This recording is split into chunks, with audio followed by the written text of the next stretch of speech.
a lady that was sitting not next to me, but the seat down. She leaned over and she's like, "Sir, you're being very loud. Can you please be quiet?" So Carson, we're like very late on this episode. Very late. We're recording this episode on a Tuesday when we're supposed to go up on Sundays. Now I'm It not w- shifting blame around, it but wouldn't be a special episode if my Wi-Fi didn't suddenly cut out. It really wouldn't be if something didn't go wrong on a big episode of this one. But actually it no, would not nothing be nothing it, is special about this episode. Nothing at all. it There's would not nothing. be the Nerdy Nimrods 50 episode special without Carson's. Here's the thing. He's underselling it. His internet didn't go out. No. They were doing repairs on his house and damaged the wires of his internet and took it out like completely until they had to send someone out and fix it. So Guess who so guess who paid that bill? yeah, exactly. God, the saga of your house repairs is unbelievable to me. The amount of times it's been flooded in the past 4 months is it's ridiculous. It But could be worse. My house could be I gone. now that we're recording this very late, I hope you remember what we were supposed to talk about for the cold open, which is, dude, the Super Bowl trailers sucked ass. Yeah, no, they were They bad. they they didn't exist. We got one full trailer, a single full new trailer. And you know what that shit was for? Minions 3. That was the Yeah. only full-length actual new footage trailer for that first originally dropped at the Super Bowl. Supergirl, maybe 30 seconds, and that dropped at the Puppy Bowl, and it mainly focused on crypto. That was Yeah. not a Super Bowl trailer. We got a few spots for things we'd already seen. Nothing for Toy Story. We already heard the rumors that there would be nothing for Marvel, so that wasn't the biggest shock in the world. But Yeah. nothing for Marvel, no Dune, nothing that we spec, no Toy Story, like fucking That was the biggest. nothing. And it, That was the biggest one, is that there was nothing for Toy Story. I like most everything that I had seen that was like a full trailer that dropped like earlier in the day, not during the Super Bowl. So I was a little confused about that. I don't know why they didn't yeah, just wait, unless they just didn't want to spend the money to air during the Super Bowl, which I whatever. I think that's it. And one thing I've seen happen more and more, because like I didn't watch the Super Bowl. I don't give a fuck about the Super Bowl. Only reason I watched it last year is because of Kendrick Lamar's halftime show, and I watched Bad Bunny's halftime show this year. That's all I really care about. But I also heard that the general commercials sucked ass this year as well. And I've They were noticed they've bad. been getting worse. They were bad, or they were just So repeats. Like they were just random repeats of things that we've already like had throughout the entire football season. And it's also strange about the trailers thing just in general, because like Mandalorian and Grogu got a trailer drop like 2 days ago, or maybe it was today. Maybe I'm that stupid or something, and I just can't remember what it is. But it like just dropped. You really couldn't have pushed that back a week earlier to be the Super Bowl, or were you just well, that like you didn't want to spend that much money to put it there? That and we got a TV spot that was like 30 seconds at most, I think, of Mando and Grogu sitting on a carriage getting pulled. And that yeah, was like but that usually it. that's followed by a full trailer release, or someone that Correct. says, "Hey, trailer's releasing," or it's at least dropped online. That's usually what it's Yeah. followed by. We got none of that. We got absolutely nothing.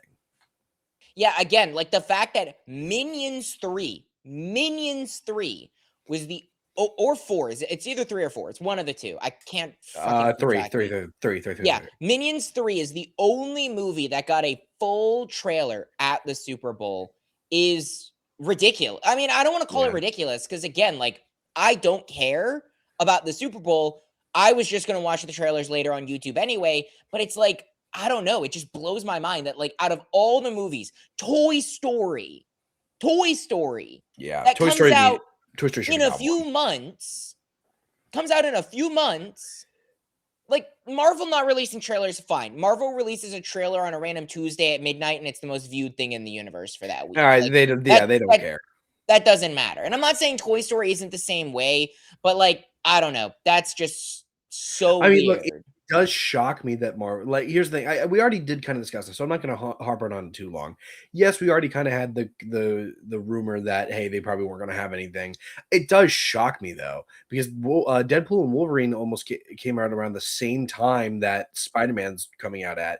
I think it's maybe just like a few days later than what Deadpool and Wolverine was coming out at, and we have no trailer. We got nothing for Spider-Man. Spider-Man was the one that shocked me the most, because like why wouldn't you have dropped something? So I'm guessing they're just waiting until what's the date specifically that like is Brand New Day, not Brand New Day is based on, but like it's the Spider-Man thing that's like related to the comic. Isn't it like they're like a February date that's like related to? I think so. I think I know what you're talking about. I don't know the specific date, but Maybe I they're wouldn't waiting be till that day shocked. to drop a Like, trailer. I don't fully know. given Marvel's typical cycle, we're getting something in February. We have to for Brand New Day. Like, given their We typical probably will. cycle, if not early March, that's really what it is. Well, and you would think after the success of Wonder Man, they'd want to at least capitalize by announcing the next thing. Because I mean, Wonder Man did better than they probably thought. Then no, let's be honest, Wonder Man did better than they thought it was going to. Otherwise, they wouldn't have marketed as very loose as they did. And Yeah. again, that was the biggest thing with Wonder Man is they didn't market it at all. So you would think that after the success of it, they would at least try. They would at least try and capitalize on the success of it. But no, Toy Story was definitely the biggest one where I was just like, why didn't they? Like, I don't really. They didn't even have a 5-second spot or anything like that. They had nothing. Well, and you're gonna hear me reference Toy Story later in this video as well. So it's kind of ironic that we're talking about this trailer now. But I don't understand why we didn't, considering I think that's coming out in June. That's coming out sooner than Spider-Man is, and we have nothing for it. We have the one 10-second teaser that all it shows is the fact that this is going to cover technology and iPads or whatever. That's the only thing we have. Yeah.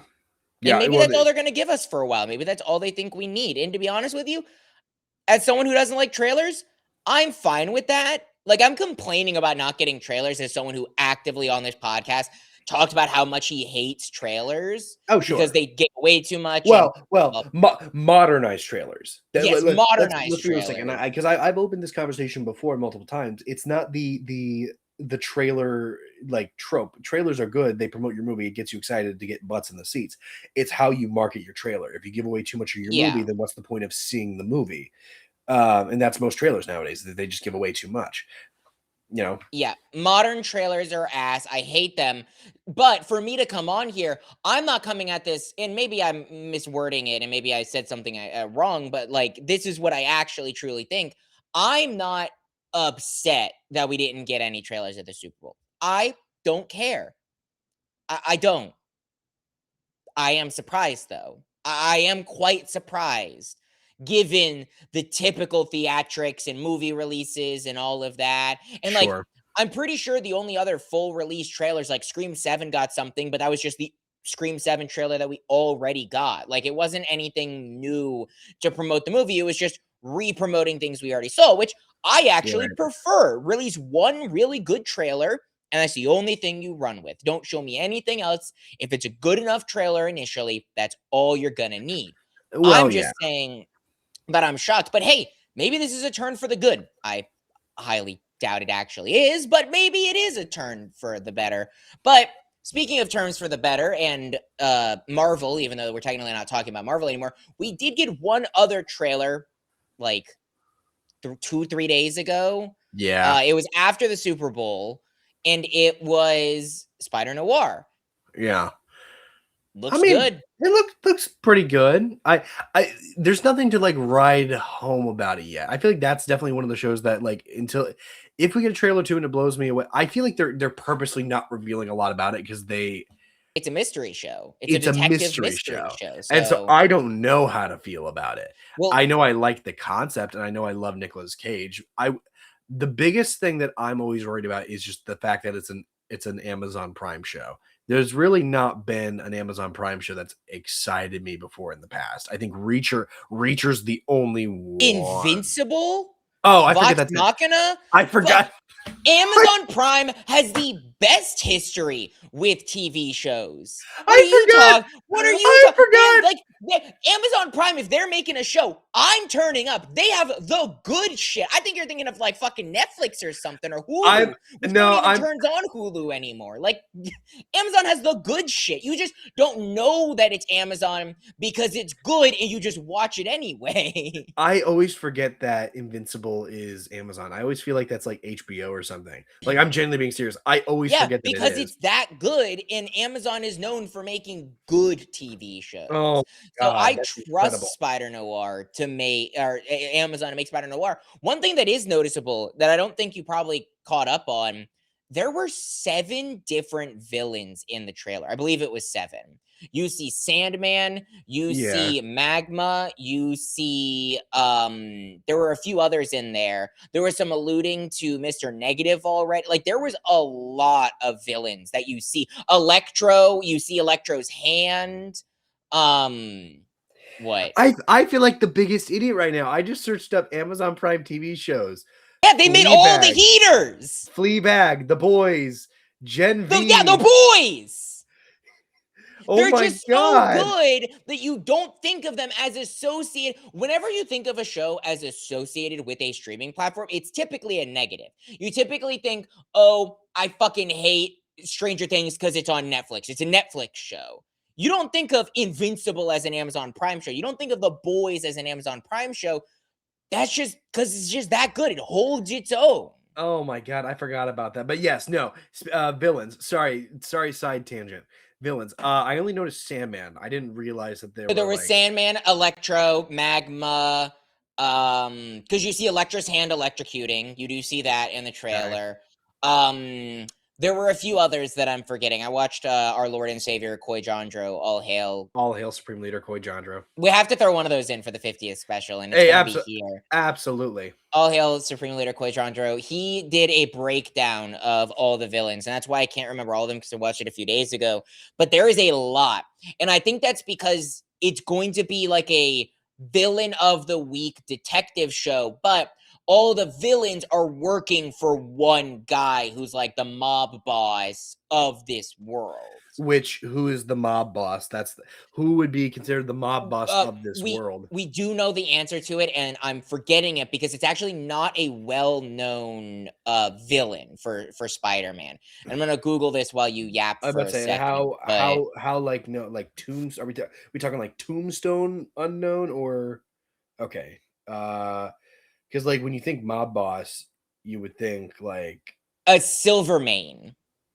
Oh, really? Oh, yeah, I never would have guessed He is literally a mob boss from the comics in his initial iteration. I never would have guessed that. I actually forgot that character even existed. I'm going to be completely honest. That seems perfect. Yeah, so Silvermane is the mob boss that is like the rumor / confirmed is that he's the mob boss that's controlling all of the other villains and coordinating with them to take down like the city or run the city or whatever. So which I think is interesting. I'm really excited. We're gonna review it on the podcast as it comes out, but like I am really excited. It's a different Spider-Man show. It's Nicolas Cage. Who doesn't like Nicolas Cage, even though he does make crap movies from time to time. He makes fun bad movies most of the time. And then he makes The Wicker Man. We don't talk about The Wicker Man. That movie doesn't exist. Everyone has a black sheep in their filmography. Well, yeah, and Nicolas Cage is The Wicker Man. Nobody likes The Wicker Man. Now I have a question for you. This is a very important question. How are you watching it? How am I gonna watch Spider Noir? And do you know what I mean by that question? But I think you go with exactly what the show is recommended for. That's black and white. I think that's what you do. I'm very glad you said that. I've seen a lot of people that are like, "No, I'm just gonna watch it in true hue," and I'm like, "Fucking dumbass." Watch it in both if you really want to watch it in true hue. But like, if you want to watch them both, watch in both, and I might even do that. But you want to be able to watch in black and white. That's what they filmed it basically for. That was the original pitch. That's the Spider Noir character. You just completely get rid of the whole noir aspect of it.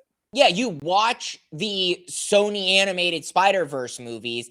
He is in black and white for he is a black and white character. He is a noir style character. Yeah. You got to watch it in black and white. Like you do. And again, I will probably, if the episodes are good enough, watch it in both for shits and giggles. Maybe not back to back for podcast reviews, but like if I like the episodes enough, I'll definitely watch first in black and white and then go back and watch it in true hue. And I will say the true hue as well looks really good. Like it doesn't just one thing I want to give credit to with the true hue is it doesn't just look like, oh, it's the colored version of the black and white. It still looks very stylized. Like the colors still feel different. They pop different in True Hue as opposed to a standard movie coloring. So I want to give credit to that, because even if you do watch it in regular coloring, it's not like you're watching it in what every other regular colored movie is. Again, they're doing something different with this show. And I think that's the biggest praise that you're even after we did, like, whether it's good, whether it's bad, that's the biggest praise you're going to get from it, is that it is doing something different. So yeah, I'm excited to sit down. I'm excited to see this show more than I actually was. Actually, of all the shows this year that are coming out, it's the one that I actually pretty much forgot was coming out. I think that's fair. Yeah. Well, it's because we didn't get a release date for so long, and this show comes out next month. It literally comes out in a month. Yeah. And we just got a release date. Now, I don't take that as we don't have faith in the property or anything like that. I'm just saying it's fair that you forgot about it because Marvel didn't advertise it all that much. And then they drop the first full trailer and then go, here's the release date. It's like a month from now. And it's also in the month from hell where you have Spider-Verse, where you have Invincible, Spider-Noir, Darth Maul's Shadow Lord, The Boys' final season, not to talk about the movies that are releasing. I mean, you got, I guess I can't count Scream 7 because but you have Project Hail Mary. Oh, that also got a full trailer that I didn't watch from the Super Bowl because I that didn't one either. I'm cutting myself off from. I'm excited enough for that movie. I did the same thing. It's probably going to be one of the better movies of this year. It looks really fucking good. Everyone who's read the book is hyping the hell out of it. So I'm very excited, but like, we got a month from hell coming up. Like, these are going to be long ass episodes. But in order to make this episode not any longer than it needs to be, because we do have 5 movies to talk about. Welcome to the episode from hell. Oh my God. Into this, because what's up, Nimrods? It's your boys back with another episode of the Nerdy Nimrods podcast, the only podcast on the internet where your 2 favorite Nimrods talk all things nerdy. I'm your host for today's episode, Brandon, aka Parafish, here with my forever co-host, Carson, aka Juggernaut. And today, you heard that right, it is our 50 episode special, and in order to celebrate our 50 episode special, we have 5 movies to talk about. Now, funny enough, that wasn't necessarily planned. Like, we didn't look at the and like, we don't typically review we talked about this on the podcast. Like, we don't typically talk about every movie that releases, but like, the vast majority of the movies that were released this week were movies that we were pretty interested in to begin with, at least interchangeably between the 2 of us. All 5 were something that one of us was at least going to see either for the podcast or for fun anyway. Yeah, and I think the biggest thing was also, like, we didn't want to make decisions. I feel like when it came to this, we were just like, it's fine, it'll be fine, it'll all work out. We didn't really like jump to make decisions, but also it came back to the fact of, like, other than like a few standouts, and when I mean a few, I mean like a few, they're all kind of close together as far as like how we felt about them going into it. I mean, yeah, going into it, yeah, I think the standouts, like, so we're going to use this as an opportunity to give our big spoiler warning. We're talking about 5 movies, and I'm going to run down those 5 movies in the order that we're talking about them. So we'll start off with Cold Storage. We'll go into Good Luck, Don't Die, Good Luck, Have Fun, Don't Die. Then we will go into Wuthering Heights, or no, then we'll go into Crime 101. And then we will go into Wuthering Heights, and then we will go into GOAT. So if you haven't seen any of those movies, there will be timestamps. That is the order in which we will be talking about them. Big spoiler warning. But like, I would say out of the list, I was the most curious about Wuthering Heights as a romance guy. Obviously, spoiler warning, if you don't know the story of Wuthering Heights, it's not a romance story. It's a tragedy, but there's obviously heavy romance elements in there. And I love romance tragedies, so I was the most curious about that one. But the one I was the most excited for was GOAT. And that's just because I loved K-pop Demon Hunters. I love the Spider-Verse movies. I mean, both of those are in my top 10 favorite movies of all time. Like, both of them, for 2 movies in a series to make my top 10 of all time is a big deal. And both of those movies are like basically back-to-back in my top 10. So for the same team, and you got Steph Curry on there, which, like, I'm not a big basketball guy, but I know Steph Curry's like one of the GOATs in basketball. So I was the most curious / excited for this one. It's one of the reasons we're actually talking about it last. It's also kind of the biggest movie Yeah. of the Objectively, it's the biggest year. one. Yeah. Technically, if you look at the box office, because I looked at the box office, Wuthering Heights is the biggest movie of the weekend. Granted, it did release over Everybody saw Valentine's Day that. weekend, so of course it's going to do well. But It's going to be all the couples everybody going. saw that coming. That was never Yeah. going to be a And surprise. It's a best-selling romance novel. Like, this is or romance, thriller, romance, whatever you want to call it. when It's I a reviewed it for my beloved friends, book. I called it Margot Robbie's new horror movie, which I feel like is actually more accurate of a description of this movie than It's a more accurate. romance movie. And we'll get But into that. But yeah. yeah, those are the 5 movies. I don't want to drag this on any 5. longer than we need to because so a little bit of a 5. prelude. If this is your first episode, typically we have up to 2 topics, sometimes 3. Obviously, the next upcoming month is going to be fucking hell. We're going to have so much shit to talk about. But there's going to be a longer episode, and we're not going to get as in depth into our analysis as we typically do. Some of the movies, and it kind of is relatively in the order in which we have them, we're going to go on longer and longer as it goes on, presumably. Yeah. But typically we'll take 1 to 2 topics, sometimes 3, and yap on them for like 2.5 hours. This will probably be 2.5, maybe 3 hours. I don't make any promises. Maybe it'll be shorter, maybe it'll be longer. Obviously, we can't predict it, but we won't go as in depth as typical. So I just want to give that prelude up ahead. Anything else you want to say, Carson, before we just fucking head dive into this? Dude, I have so many thoughts. All are probably gonna be interjoined. Let's just get this thing going. Happy 50th episode, brother. We're 2 Happy episodes away 50th from episode. the year. Do I get the alcohol out now or later? No. No, maybe when Wuthering Heights comes out. But yeah, it'll come out. Trust me. I will go ahead if you're ready. Are you ready? Yep. Kick us off into our first movie review of Cold Storage. Cold Storage is a fine movie. That is the best way to encapsulate this entire film. It's enjoyable. It's fun to watch, but there's not really that much of substance here. This is clearly just something that somebody had a passion to make, and you can see that in the way that it is shot, the way that it is filmed.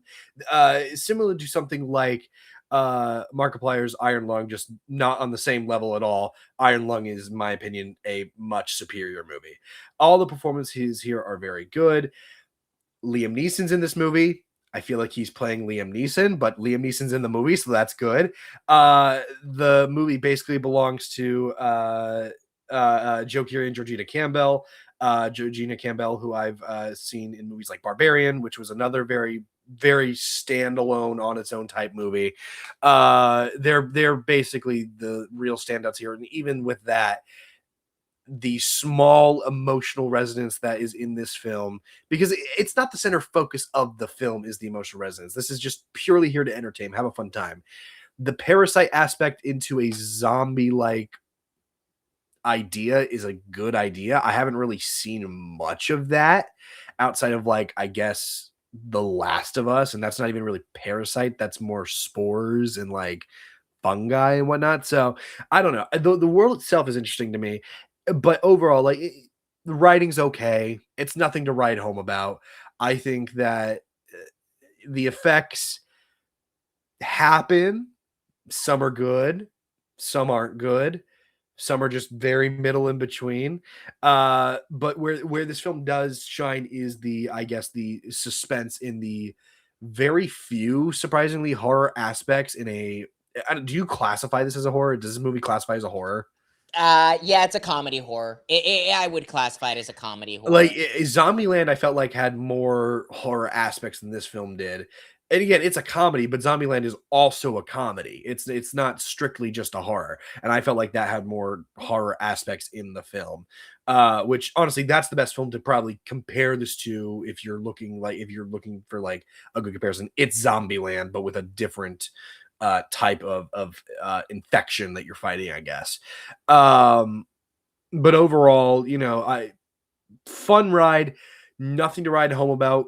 probably going to forget that it came out in a few days, especially compared to some of the other films on this list. But overall, a basically good fun time.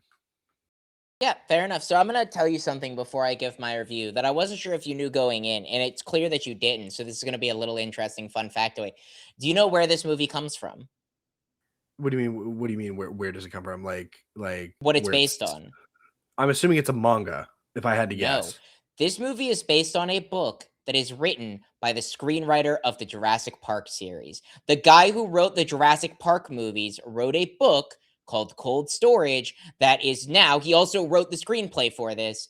This is his movie. The guy who wrote the Jurassic Park movies, like the original Jurassic Park Yeah. movies, wrote a book called Cold Storage that was a comedy horror. This is that book turned into a movie, and he wrote the screenplay for it. I know that doesn't change your opinion, but that I did not know that going into this. I found out afterwards. It's a I fun was like, that's factoid. such a I don't know, that's so interesting. It, Like, how do you go from Jurassic Park, which I guess you could classify Jurassic Park to a certain it's extent. a There horror. are Jurassic it, Park is a horror it's movie. supposed to be a horror. I think obviously It's they turned about it as into horror as Jaws is, in my opinion. I mean, Jaws is probably more. Jaws leans into the horror aspects more, whereas Jurassic Park leans into the action adventure. Like it does have horror aspects in it, but I guess that's somewhat it fair. leans more into the adventure side of it rather than the horror aspect of it. But you could have easily done that with Jurassic Park. You could have easily taken it the horror route. Yeah. Um, Obviously, Jurassic Park, I want to make this clear. Jurassic Park is also based off of a book. This guy did not write the Jurassic Park book. He wrote the screenplay adaptation of the book and then wrote his own book that turned into Cold Storage. So, wanted to throw that interesting fact to it out. Wasn't sure if you knew it or not. But time for my review of Cold Storage. Cold Storage reminds me of a bygone era. It reminds me of back in the day when DVDs were a thing, and you'd go to the store and you'd go to Redbox and you'd rent a DVD, and you didn't know what movie you were going to see that day when you walked up to the Redbox, and you picked the one that looked the coolest or one that had an actor that you were semi familiar with, and you popped it in your DVD player, and you had a good time. Is it a movie you're ever going to think about again? No, but it's one of those hidden gem DVD movies. The effects also are in alignment with that. The acting is good. I still think Joe Keery is a really promising career. I mean, he was the yeah, standout for this movie by a country mile. That man is such a good comedic actor. Like, he needs to lean into that, and he is so funny, he's so charismatic. He plays into the tropes that his character is based off of so well. Liam Neeson is Liam Neeson. Like, he doesn't do a bad job, but he shows up, and he is in fact current Liam Neeson. That is all you can expect out of Liam Neeson for this. I think it's funny. I think the story, it is well paced. I think the ending wraps up like that. You're like, oh shit, what are they gonna do? What are they gonna Wow, the movie just ended. Like, that was the solution for the movie, in fact. But again, you're not going in expecting this is a clean hour and a half movie. And that yeah. is exactly what you get, a clean hour and a half. The only thing I will knock against it on that front is I do think the introduction drags a little bit. I understand the exposition dump and getting you into the world and things like that, but it's like 15-minute long introduction that gives you no idea what the rest of the movie's actually going to be like.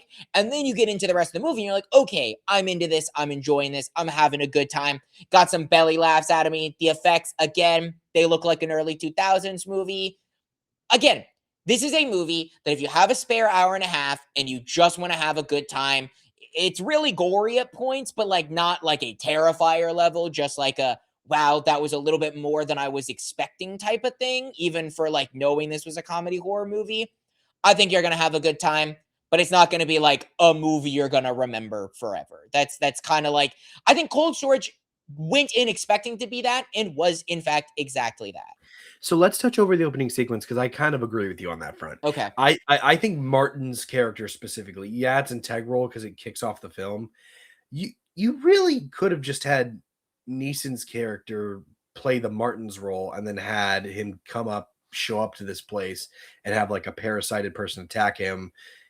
He may have a friend that gets infected, but you didn't have to put as much emphasis on Martin's character in the very beginning because eventually Neeson becomes the character that ultimately is the one that is more important than Martin's is. It's just such a stupid reason to have a Yeah, character be in this movie to fridge her pretty much immediately.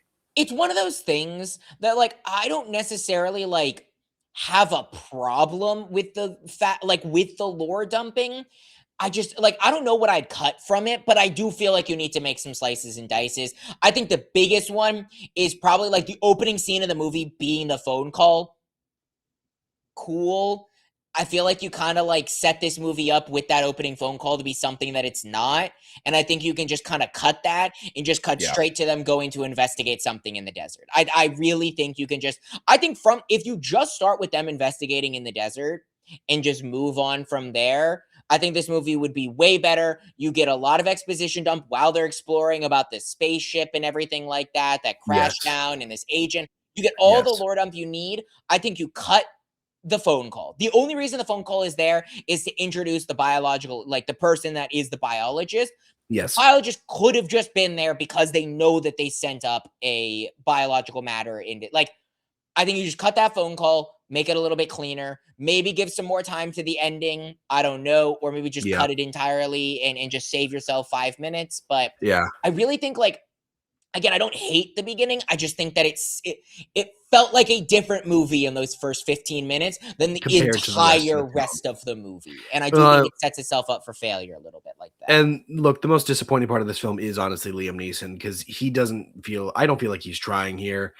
He's No. not even really entertaining. He's not funny. He's just Liam Neeson, like cashing in a paycheck, which is unfortunate because off the back and the success of Naked Gun, where he was terrific in that comedy, you Yeah. would think he would have at least tried a little bit to do some comedy. Like even in the stupid sequel to Ted 2, which is not the worst comedy sequel I've ever seen. It's okay. He has a really fun comedic bit, and he commits to it in that movie. Here, he is clearly cashing in a paycheck, and I don't like that considering that this is again clearly a passion project that somebody hired him to do the job for, and I hate it sometimes when actors do that. But this is clearly a phoned in performance just for that money that he honestly doesn't need. Yeah. Um, I could, like, I didn't hate Liam Neeson. Like, he no, wasn't no, like no, a no, no, no. drag to the movie. And I know that's not what you're saying, but like I can agree. Like it literally felt like Liam Neeson showed up for 5 days of filming and when I'm here now, tell me what to do. And he didn't have any passion for it. He just kind of was there. Yeah, And that's all they needed him to be. And it's not like, oh, well, that's just he's old. And he's like, Naked Gun is an amazing movie from literally last year. yeah. And I doubt that these movies were filmed that far apart in time. Not it couldn't have been that far apart. But like, especially when you look at like Joe Keery and Georgina Campbell, like they both are actually giving pretty good performances Oh, in yeah. this comedy. The weirdest part of this movie, and you can feel free to disagree, and I get it's a comedy, and so you're not supposed to think about it too much. She's married. Her No, husband, no, Naomi's not married? Isn't that her no. husband? No, No, she that's has a not. baby daddy from high school. Oh, so she's not married. I thought. She got pregnant in high school, not married, not has a boyfriend. That is a baby daddy who is immature and doesn't know how to handle himself. Okay, I clearly did not understand that correctly. I thought they were married and that she was just No. in this horrible relationship. Because I thought whenever the guy got taken over the Paris, I was like, why are you giving like yeah, he may not have been good to you, but that he's your daughter's he's dead. That guy is dead. What are we doing? That makes more sense. Yeah, I'm like Completely disregarding that. 99.999% sure. Like we know that he is the father to her child. So like maybe you should care a little bit more, but at the same time like they clearly set it up to be like she doesn't care about him. It was a mistake from high school. This is like a whatever thing. Okay, that makes more sense. And I can be Unfortunately, that little daughter that we saw at the end, her dad blew up. But now she has Joe Keery. And no offense, I'd much rather Joe Keery be my dad than whoever that schmuck was. We've seen 5 seasons of Stranger Things that answers the question why Joe Keery should be your dad. That was literally something I thought about while I was watching this movie. And then he gets to the kid at the end. I'm like, Joe Keery has been typecast, not as a comedic character, not as an action star, as a dad. And it's hilarious. I can't wait for 10 years from now to him get all the dad typecasted roles. I can't wait for it. Their relationship is kind of sweet in the movie, though. Again, if there's any emotional core, and I mean any, it is with those two characters, and the film does try. It doesn't really latch onto you all that much. Uh, Yeah, like, you're not gonna be crying at the end of the movie, like, if no, I will say, like, if one of them had died, I probably would have felt something. I wouldn't have cried maybe, but, like, I would have felt something if one of them didn't make it. But at the yeah, same time, and that's the other thing about this movie, you know how this movie's going to end. You yeah, do. Like, you turn on this movie and you go, "I know how this movie ends." You might not know every step in between, but, like, you can put the puzzle pieces together, but that's not necessarily a problem. Again, this isn't a movie where you're psychologically thinking about everything. You're there to watch some shit blow up. yeah, yeah, Man, and like, watch shit blow up, and we watch shit blow up. Why is there a nuke that fits in a suitcase sitting in a random dude's basement? Doesn't matter. we don't ask questions. We just let it be. And truthfully, like this is about more of an off-camera conversation. This is an inside to our life. We sat here pretty much talking about like which one do we want to talk about first? Which one do we think we're going to talk about the least? And ultimately, it is Cold Storage because there's not that like it's a shorter movie. It's the shortest movie of the five, but it's also the least like emotionally I resonating. mean, it, It's it gives it's the least substance. It is literally just a good time. That is, yeah, like, it is the definition of you want to have a good time? Watch this movie. yeah, and that's like that's the thing with this movie in particular. Is like, did you have a good time? Good, you got your point across. You might never see it again, but you had a good time. And I think the point I guess I'm trying to get home with it is that it's not like you had a good time like Zombieland, where you can rewatch Zombieland, have a great time. Zombieland, there is at least a little bit more to it, but I also feel like it's a lot that Zombieland's a lot funnier than this too. There Yeah. was strictly more comedy within that, but also you get the chemistry between Eisenberg and Harrelson, which obviously carried over into Now You See Me. You get the chemistry between Eisenberg and Emma Stone. Abigail Breslin getting thrown into the mix. Bill Murray, the freaking goat of comedy in your movie about zombies and comedy. Like, I know we talked about this last week too. Comparisons to The Thief of Joy. However, this is the closest thing you can compare it to give an example. It's just like this movie isn't as resonating to me. So that's what I mean. Like, hey, I watched it, I had a good time. I'm never gonna watch it again. It's a movie that you will walk in and walk out not feeling like you wasted your time, but not like you need to run and tell the masses that they need to go see this movie. Like, Correct. I will say, I looked at the box office before recording. I want you to guess how much this movie made in opening weekend. I'll give it at least 200 million. Wuthering Heights made $30 million in its opening weekend, and it's Oh, 35, and it's the highest grossing movie. I'm 200 million so in the opening weekend for this movie no, I'm sorry. I'm gonna guess like 10 mil. made a mill. It made a million. 1 mil. This movie is not going to do well. And unfortunately, I will say the only hope that this movie has is that it gets pumped onto Netflix or HBO or Amazon or, God forbid, Hulu, and someone picks it up, makes a TikTok about it, and it blows up. That's the only hope that this movie has. Because I watched this movie on opening day. I watched it. This was my Friday movie, Yeah. and there were 5 other people in the theater, and it was the smallest back corner theater. Like, I have a big ass theater for me, like a local theater. They have, God, I think they have 20 screens in the theater. They Yeah. put us in the smallest back corner theater that I had never been to before, Well, it's also and there were 5 people in it. it's hard when you're also comparing with 4 other films, Wuthering Heights again being the romance that it is, Goat being an animated movie that you're gonna take your kids to, Crime 101 with a stacked cast also that's like, more stacked than this film, and Good Luck Don't Die Hard, which is both Sam Rockwell and Gore Verbinski. Like you are competing against 4 other films in your same Yeah, weekend it, it, that it is a very unfortunate weekend to release because these might not be the 5 biggest movies of the year. Like, I don't know if any of these 5 movies will reach a bunch of people's top 10s at the end of the year, but it is still 5 pretty good movies, like, yeah. overall. So speaking of that, though, I think that's about where we can end our Cold Storage review. I don't have that much more to say about it. It is convenient that we have 4 other movies to talk about, because if we only had Cold Storage and one other thing, this would be the shortest podcast episode in history. Yeah, thankfully we're But keeping it short, and we got 4 other things to talk about. yeah, so in order to not waste any more time, this is actually the movie that I am the second most curious. I am obviously the most curious about your thoughts on Wuthering Height. I know nothing about your thoughts about this movie, and this is either going to be a surprising agree or a not, or we're going to get into it. So Okay. I'm curious. I'm curious to see what our thoughts are, if our thoughts align or don't align on Good Luck, Have Fun, Don't Die. Yeah, so whereas like I think like Crime 101 may have like the best action, Wuthering Heights may have the best suspense and thrillers or acting. Goat is beautifully animated and just easy to watch. Good Luck, Have Fun, Don't Die is easily the best concept of all 3 of these films. I'm not saying that they're not, the other concepts aren't great. This is the most out there, wacky, wackadoo, clearly thought through concepts, but it's one of the ones that you walk into and you go, what am I about to watch? And you don't know.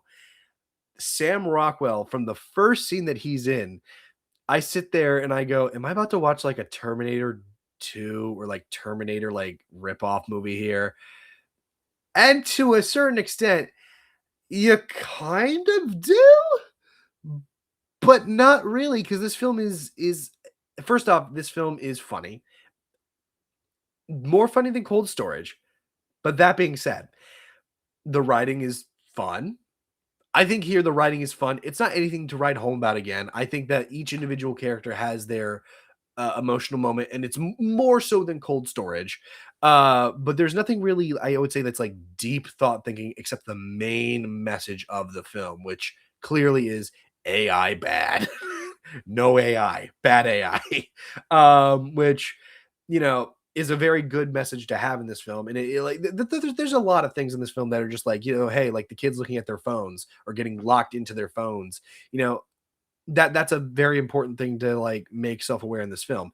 But all the performances here are great. There's some fun comedy. The action for what there is good.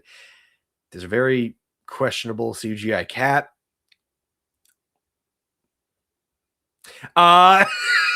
Well, we just exchanged a look that says it all.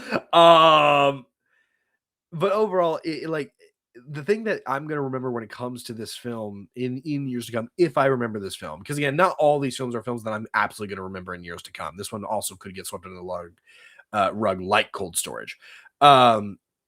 This film is just more so fun from its concept, and it's something that you can easily watch and just have like a good time. That being said, if you're thrown off by this film in any way, I would not blame you, because that's exactly what this film is. It is, like I said, wacky, crazy, zany, but you love it for that, because that's exactly what the movie's trying to give you, is just something that is completely out there and different.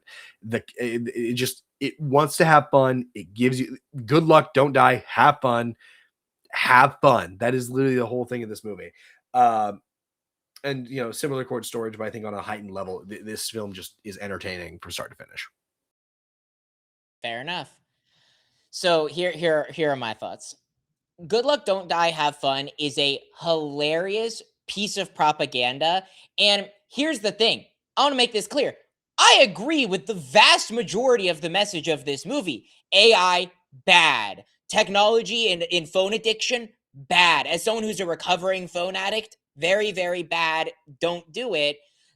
Gun violence, bad. School shootings, bad. Like, all the messages in this movie are very, very strong.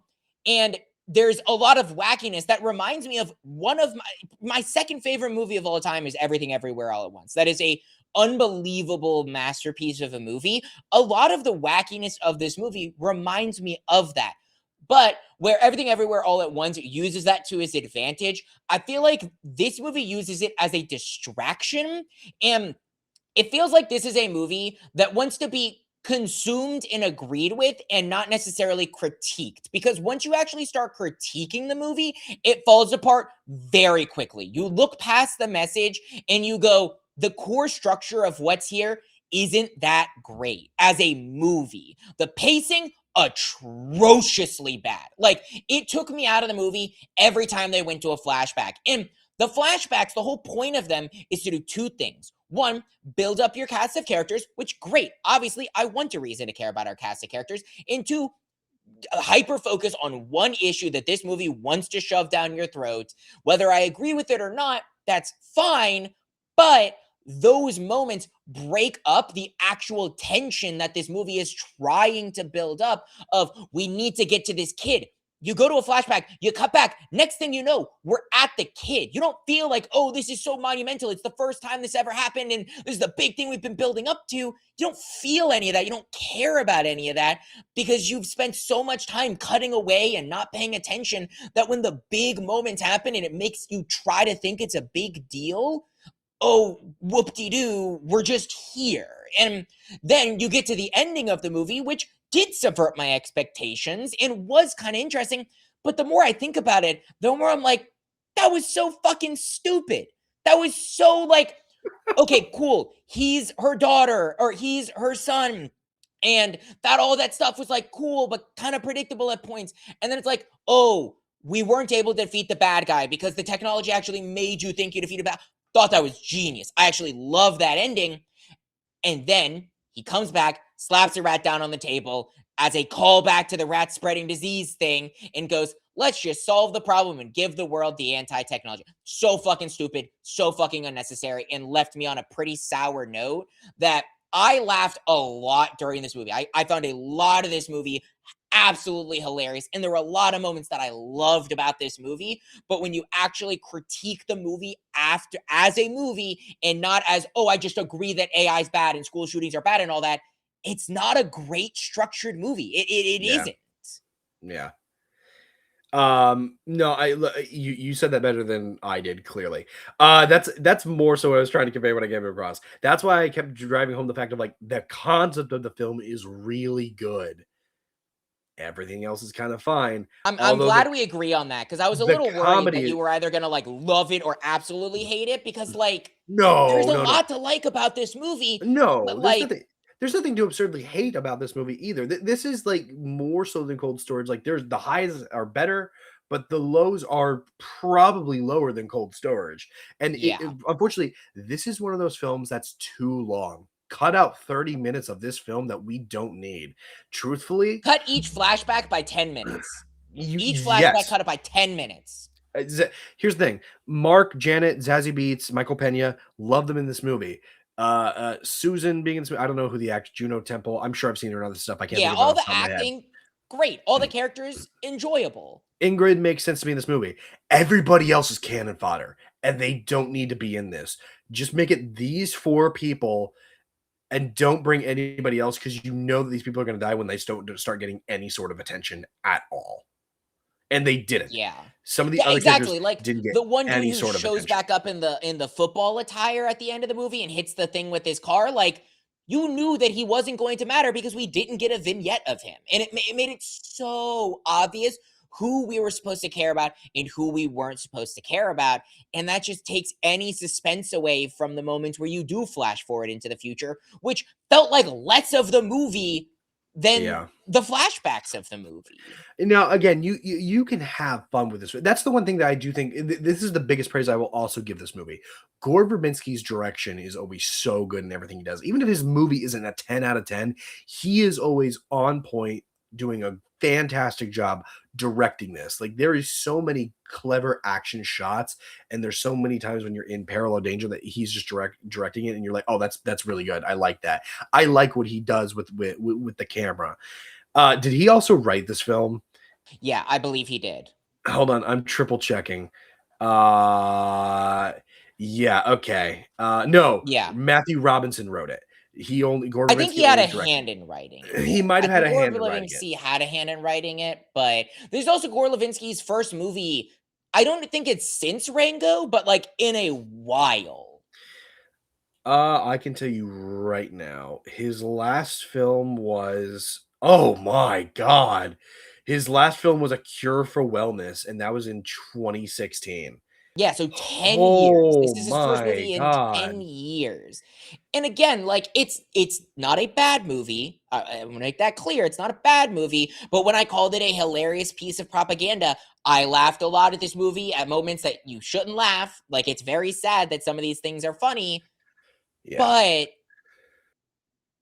when you look at the movie, that is the easiest way to sum it up because the actual core movie is just a bunch of set pieces to teach you a lesson. And I, as someone who has a big problem with movies, whether I agree with the message or not, I've talked about this ad nauseum on the podcast. It was one of my biggest talking points during One Battle After Another, which I didn't like, but you did, where I have no problem with movies having a political message. The Long Walk is one of the best movies I've ever seen in my life, and that has Yeah. a super strong political message to it, Yeah. but it makes it feel so natural. There is nothing natural about the political message of this movie No, it's at ramming down your throat. all. And here's I the thing, that's fine, but, and I want to get this point out and I'll let you talk.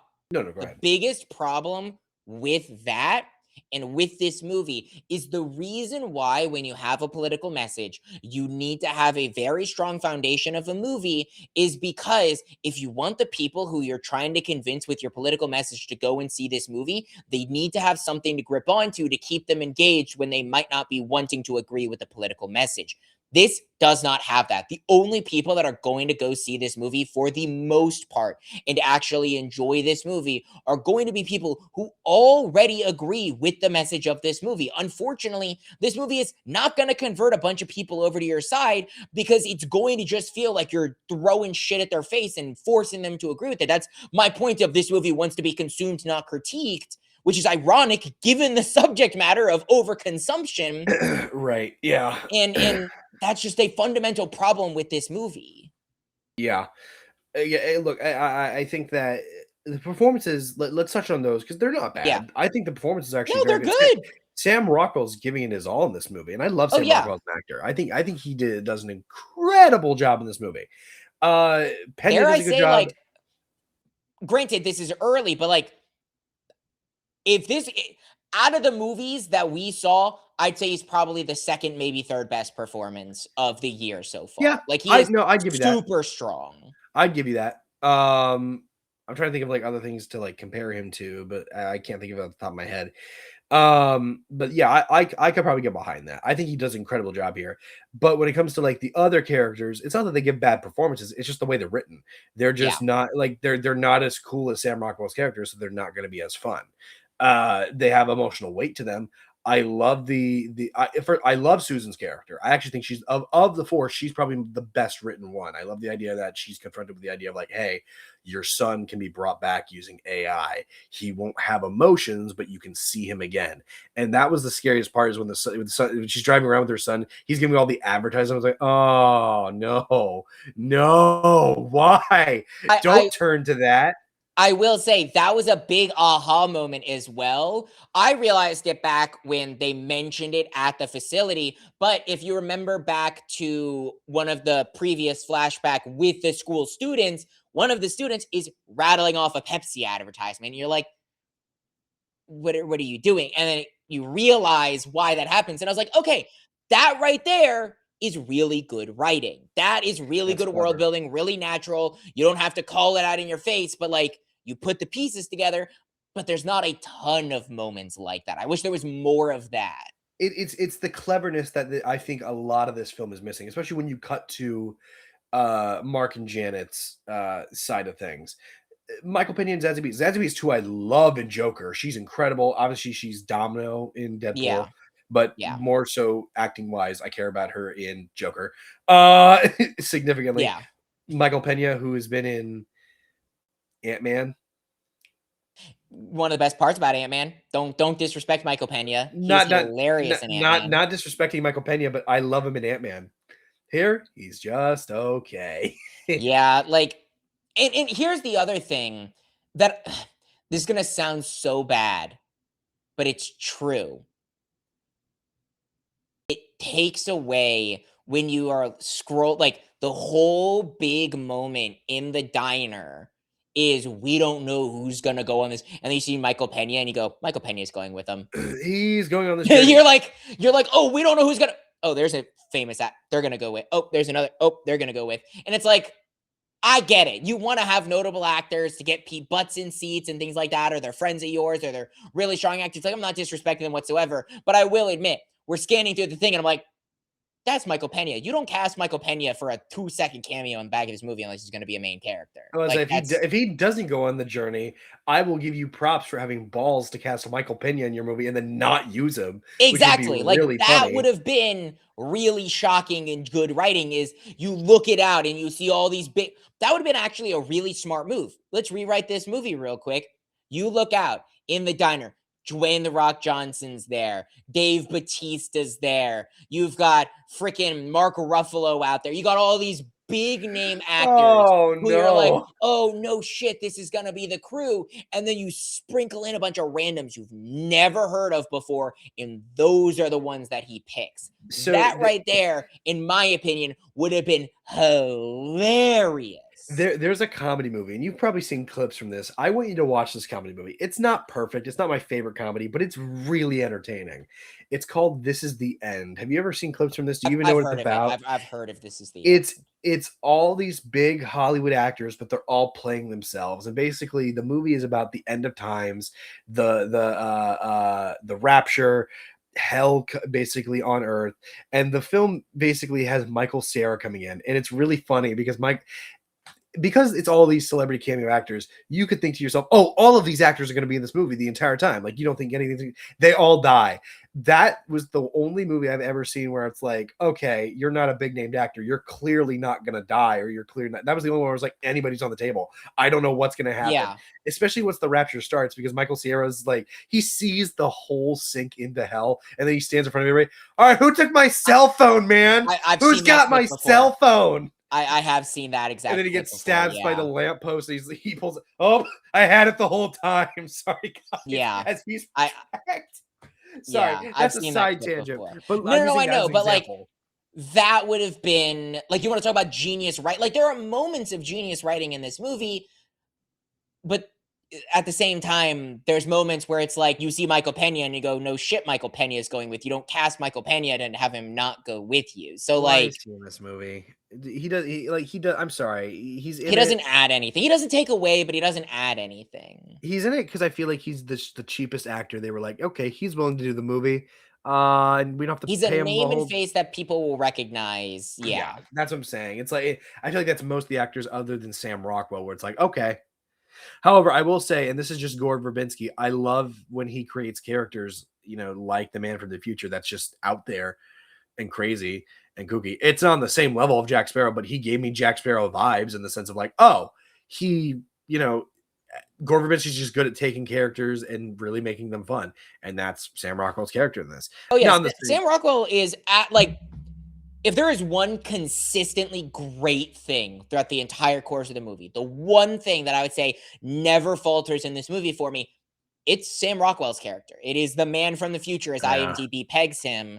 Yeah. He is the one consistently, when everything else is falling apart for this movie around it, that is the one thing that I can point to him and be like, he is still bringing probably what will be one of the best performances of his career. Like, I guess, unfortunately, it's in this movie. Yeah, I guess my favorite joke in this whole movie, and I don't know why, but I was dying laughing, is when the guy with the gun, he starts pulling it out, and Sam Rockwell convinces him, like, no, just go outside, man. Just go outside. It'll all be over, whatever. He opens the door. He goes outside. And all he hears the gunshots. You go, oh my God, he's dead. They just killed that man. I was cry laughing. And I don't, maybe it was just because it was so late at night. Because this was like the last movie I saw like late at night on like a 3-movie like streak. But that was the funniest thing to me. Oh yeah. Like there are so many hilarious moments. Like that, you mentioned the ad read in the car. That got a big belly laugh out of me when he just starts reading off like a Snapple commercial or whatever like that. That was very hilarious. There was God, what were some of the one of my favorites, absolute favorites. I actually turned to the guy next to me and said this to him. I very rarely do this. However, I'll talk about another time where I had an interaction with someone in a theater, not so positive later. But we're getting to the end of the movie. Big suspenseful. There's a whole line of dialogue earlier in the movie where I believe we're talking to Michael Pena's character about like the whole like why don't you go back in time and kill baby Hitler thing.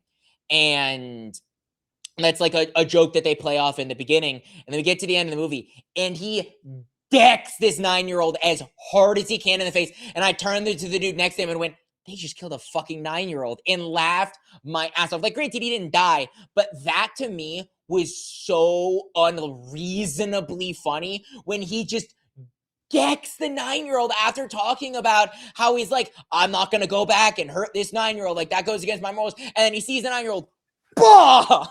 There's a scene in Ted, and this is why I really want you to watch Ted, and this kind of gives away part of the ending, but it's really funny.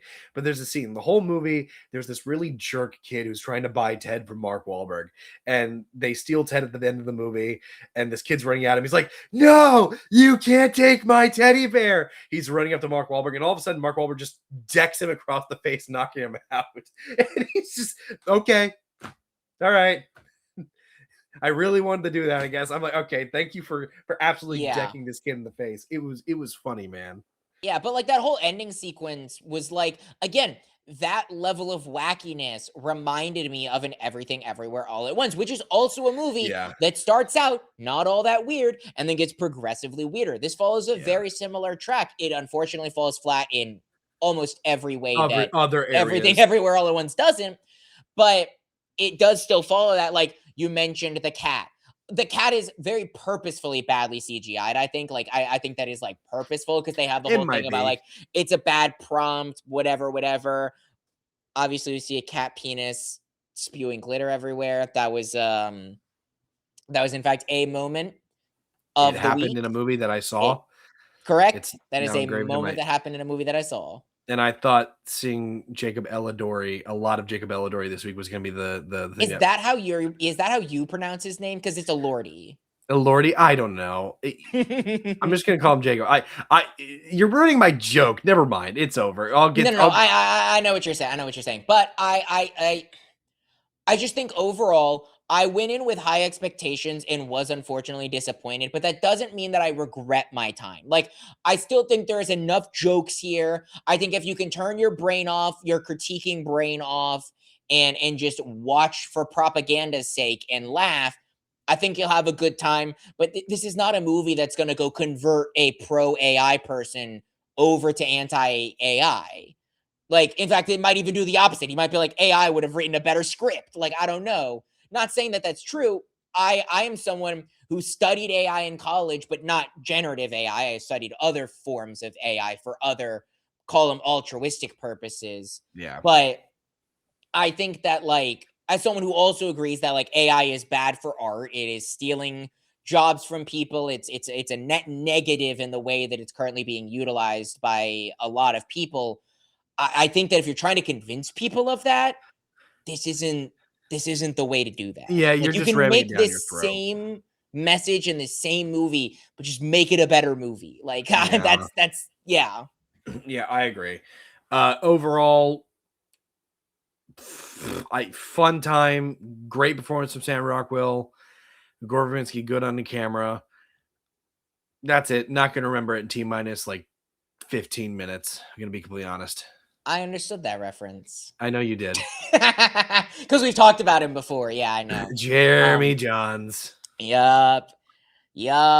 One of the only other movie reviewers that I watch and trust for the most part. I still prefer our Lord and Savior Coy Jandro, who actually, funny enough, not to like, I talk about Coy a lot. If we could ever get a single guest on this podcast, I would cry if Coy Jandro was ever on this podcast. Sure. Like, actively. That'd be great. I love that man way more than I should. I've met him. He's so nice in person. He did a review of this movie, and I was actually nervous to watch Coy's review of this movie because Coy agrees with a lot of the message of this movie. Is, again, I do as well, but sometimes Coy can get a little bit distracted in that sometimes. And I was like, I'm wondering what his thoughts are going to be, because I wonder if he had the same thing. And he's actually one of the better reviewers to talk about this movie. He didn't go as into it as we did, but he agrees that especially the pacing towards the latter half of the movie is just really bad. Like, he had some of those same points that, like, I want to give credit to him specifically because I haven't seen that covered by a lot of movie reviewers, because they either absolutely hate the movie because maybe they disagree with the message, or they absolutely love the movie because they agree with the message and they're consuming, not critiquing. And I think that's just like, I want to give credit to that. But enough about good luck, don't die, have fun. If you have the time to watch it, I think it's more worth your time than Cold Storage is. But Yeah. I wouldn't necessarily say that like you have to go see this movie by any means. Yeah, it's not Now, a high bar. now, a movie that maybe you have to go and see, we'll see what we think about the movie. That was also a big movie from the week. It had the most stacked cast. You had Halle Berry, Mark Ruffalo, Chris Hemsworth. You had a bunch of A-list and B-list actors in this movie. That would be Crime 101. Carson, I'm going to go ahead and kick it off to you. What are your thoughts on Crime 101? This is a film that's right up my alley. This is a film that I, after watching a trailer for it and actually like hearing that it was coming out, I love the idea for this film. That being said, I was still skeptical on it, especially when it comes to crime films. I love crime films, but sometimes they can fall flat. And when you hear the concept for this film, you think this just should have been streaming. It should have been released on Netflix, whatever. Watching this movie, kind of spoiling, my thoughts for two other movies that we haven't talked about yet. This is maybe my favorite, maybe not, of the five that we've seen. I don't know. I haven't decided yet because one other movie is just so goated that I cannot decide if it's my favorite or not yet compared to this one. Not giving away any hints there, not at all. Crime 101 takes the simple premise of the go quickly crime drama and slows it down. This is a slow burn, and sometimes it can maybe be to its detriment, as much as not like Good Luck, Have Fun, Don't Die. This film may have some moments where it drags. Maybe it's not as bad because feels more like a character study of ethics. You have Mark Ruffalo's character with Lou, who just wants to be the good cop and has to go up against the corrupt justice system that he's basically fighting against. Does he break his morals to get the bad guy? You have Chris Evans, who's playing a Robin Hood like figure in the sense of he takes from the rich but tries not to harm the innocent in the process. Halle Berry's kind of in between the ethics, where it's like, does she go with this or does she try to lead the I don't know what you say, but not the good-hearted citizen life? She's not trying to be a criminal, but does she give the information that he needs to complete his mission, or does she? You get it.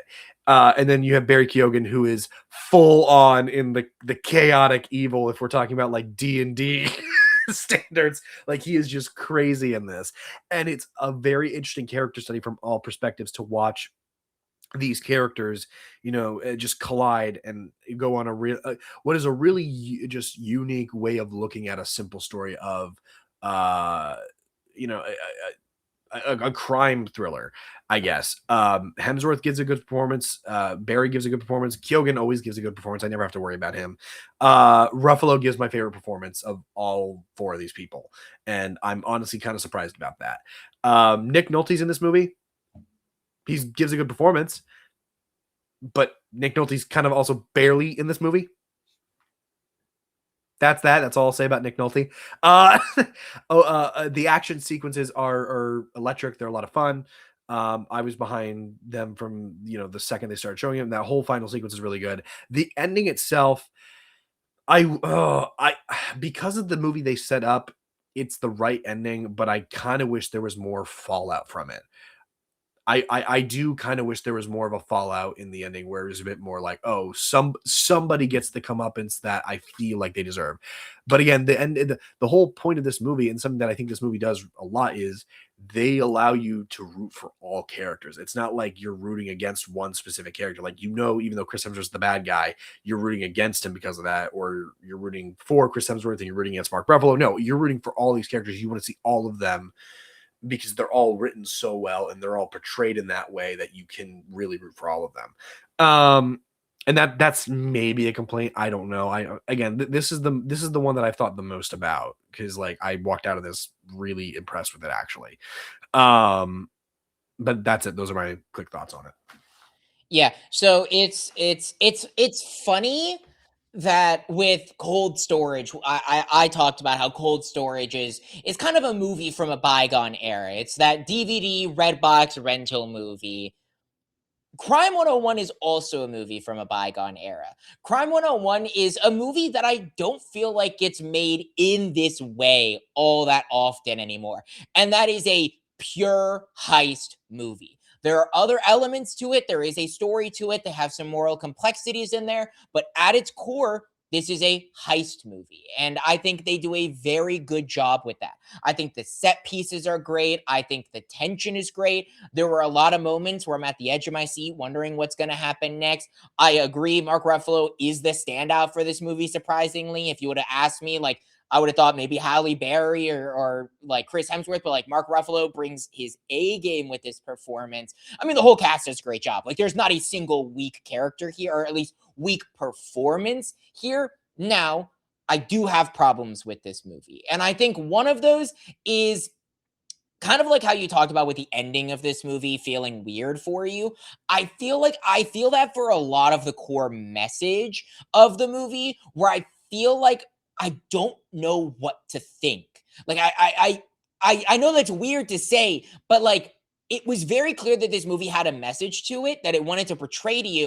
And it's not even like it left me thinking like, oh, I wonder what I should have done or who I should have rooted for. It kind of just left me like oh, so that's where you decided to take the message that you had and the story that you had. Like it felt a little weird. I think there's two romances here in this movie that are so unnecessary. I Yes. understand why you had the romance for Chris Hemsworth character, but at the same time, it doesn't feel as like, I don't know. I loved what they set it up to be, and then I just don't love where they take it. I feel like they could have utilized it better with the romance with Chris Hemsworth character. And then they also try to set up, and granted, I call it a romance. It's not exactly a romance between Ruffalo and Halle Berry's character. They're giving the fuck me. Like, there's clearly chemistry that they're trying to set up there that I don't get why they even tried to insinuate that. It felt so unnecessary to even have it there. I know that's a nitpick, but it is a thing that I'm actively sitting there going, okay, we can cut this scene. Like, we don't need this right here. Like, we can still have their relationship with the yoga, and that's how she determines that she's going to switch sides. I thought all that was very good, but I still think that that was weird, especially since Mark Ruffalo is going through a divorce that also felt necessary, but like also was like a take you out of the moment type of scene where you're like, oh, now we're in this diner with Mark Ruffalo getting divorced. Okay, cool. His wife cheated on him like 15 times. Like, I get you're setting all of this up.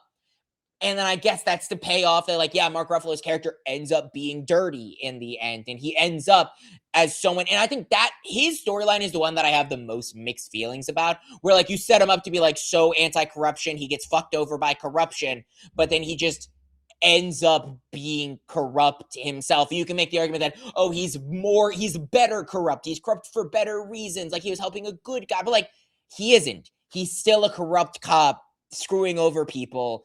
And like, I don't love that for his character. And it just left me with a weird taste in my mouth. But overall, this movie is exactly as advertised. The set pieces are grand. The action's great when you have it. But at the same time, this isn't as big of an action set piece.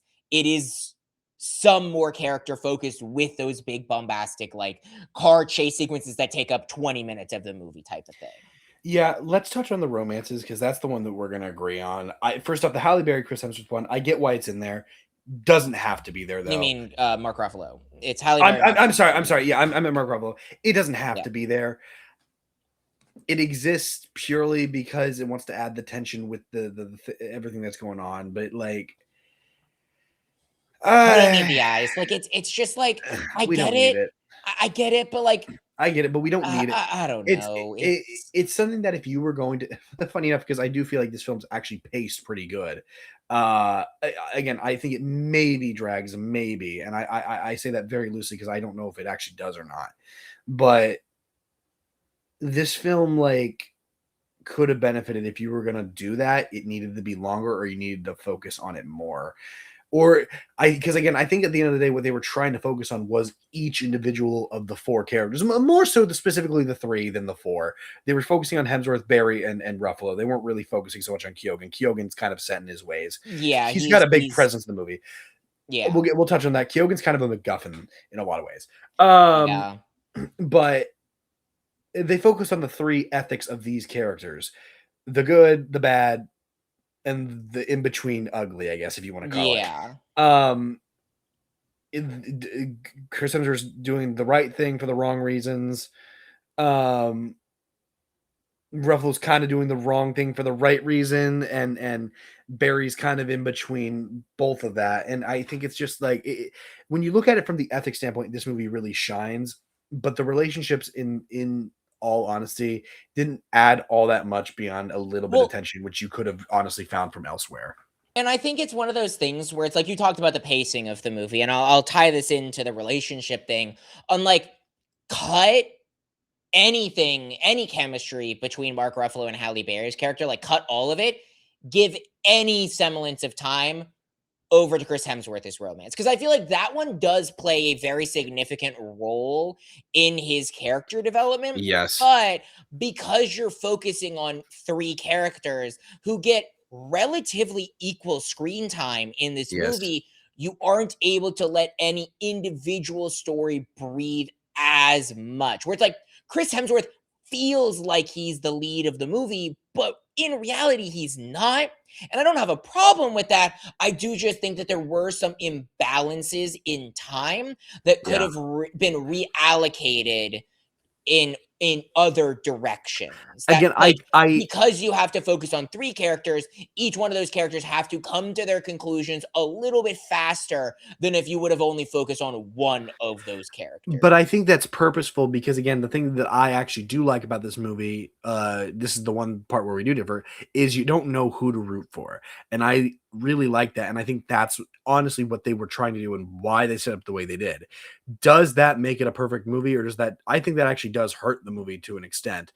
But it poses a different question in any crime thriller that I think I've honestly ever seen, which is the ethics question. What side are they going to turn? Where are they going to choose? Is this person going to be good? Is this person going to be bad? Is there going to be in between? Like, where are we going with this? And that's more so the adventure of this film in my perspective, other than just the straightforward, like you said, heist film that it is. It's the character study of all three of these people. Now, let's talk about Kyogen, who Let's talk about attractive Ezra Miller. Yes, I love Barry Keoghan. I think he's great. As an actor, he is brilliant. He always does a good job. He does a great job here. My God, is he the driving force that makes this film go off the rails? My God, did they create this character just so that things could go wrong? Not that that's a bad thing. Obviously, there are characters need to exist to push the plot along, but this is just way too obvious. Like, way too obvious. Yeah. Well, and like the other thing is, what is the actor for the old man's name? Nick Nolte. Cut him from the movie. Yes. You said he gave a good. I thought he was ass. I'm gonna be honest with you. The few scenes that he had, I thought were I thought they were bad. I did not enjoy them at all. I felt like it was actually a disservice to the movie to have him there, because here's the thing. Chris Hemsworth, you're building him up to be this OCD character who acts on his own and builds up all these things and all this. Why does he need a middleman?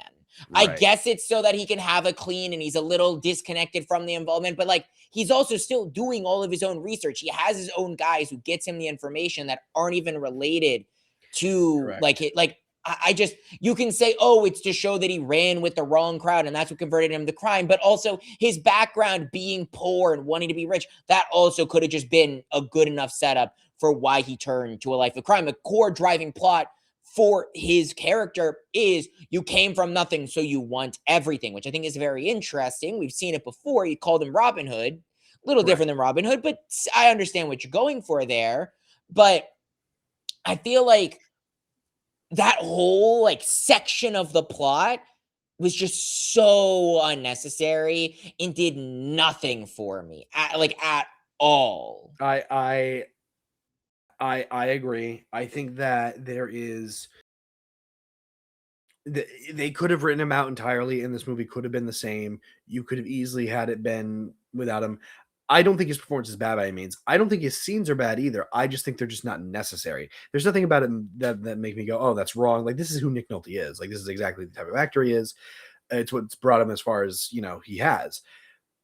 It's just the fact that they're so unnecessary, and you can easily undo all of it to get the plot moving and keep going.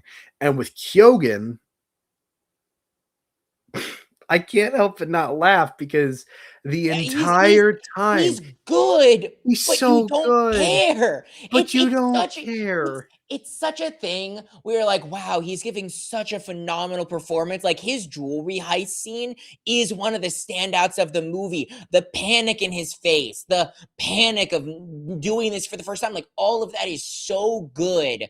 And I love like that jewelry heist scene with him is one of my favorite scenes of the movie in showing how he's different from Chris Hemsworth character and the young and panicked guy. He's the That's all comparison to the so calm, cool, good. collected. Yeah, yeah. But like after that, like after that one scene where you set him up, he just feels like a MacGuffin to move things along. That's all he feels like. And yeah, and I honestly, it sets the it doesn't set the movie back, but like it takes you out of the more interesting plot with Ruffalo, Barry, and Hemsworth. It takes you again. If I'm going to say anything about this film, I already said it. It's a character study. It takes you out of those moments because you're focusing on something that ultimately at the end of the day doesn't matter. It doesn't give you any sort of emotional resonance at all. And it just pulls you out of the moment from what you really want to be connected to, which is the story of these three. Um, and so I don't know, it does hurt the movie. And honestly, I now that I'm like sitting down thinking about it, because I haven't really thought about this movie since I saw it. I just remember seeing it being a skeptical. I will say this is one I would watch again. This is not a movie I think I'm gonna forget about. This is still a very, very good movie. I don't hate this movie by any means. It's far from perfect, but it's by no means a bad movie, and it's leaps and bounds better than a few of the movies on this list.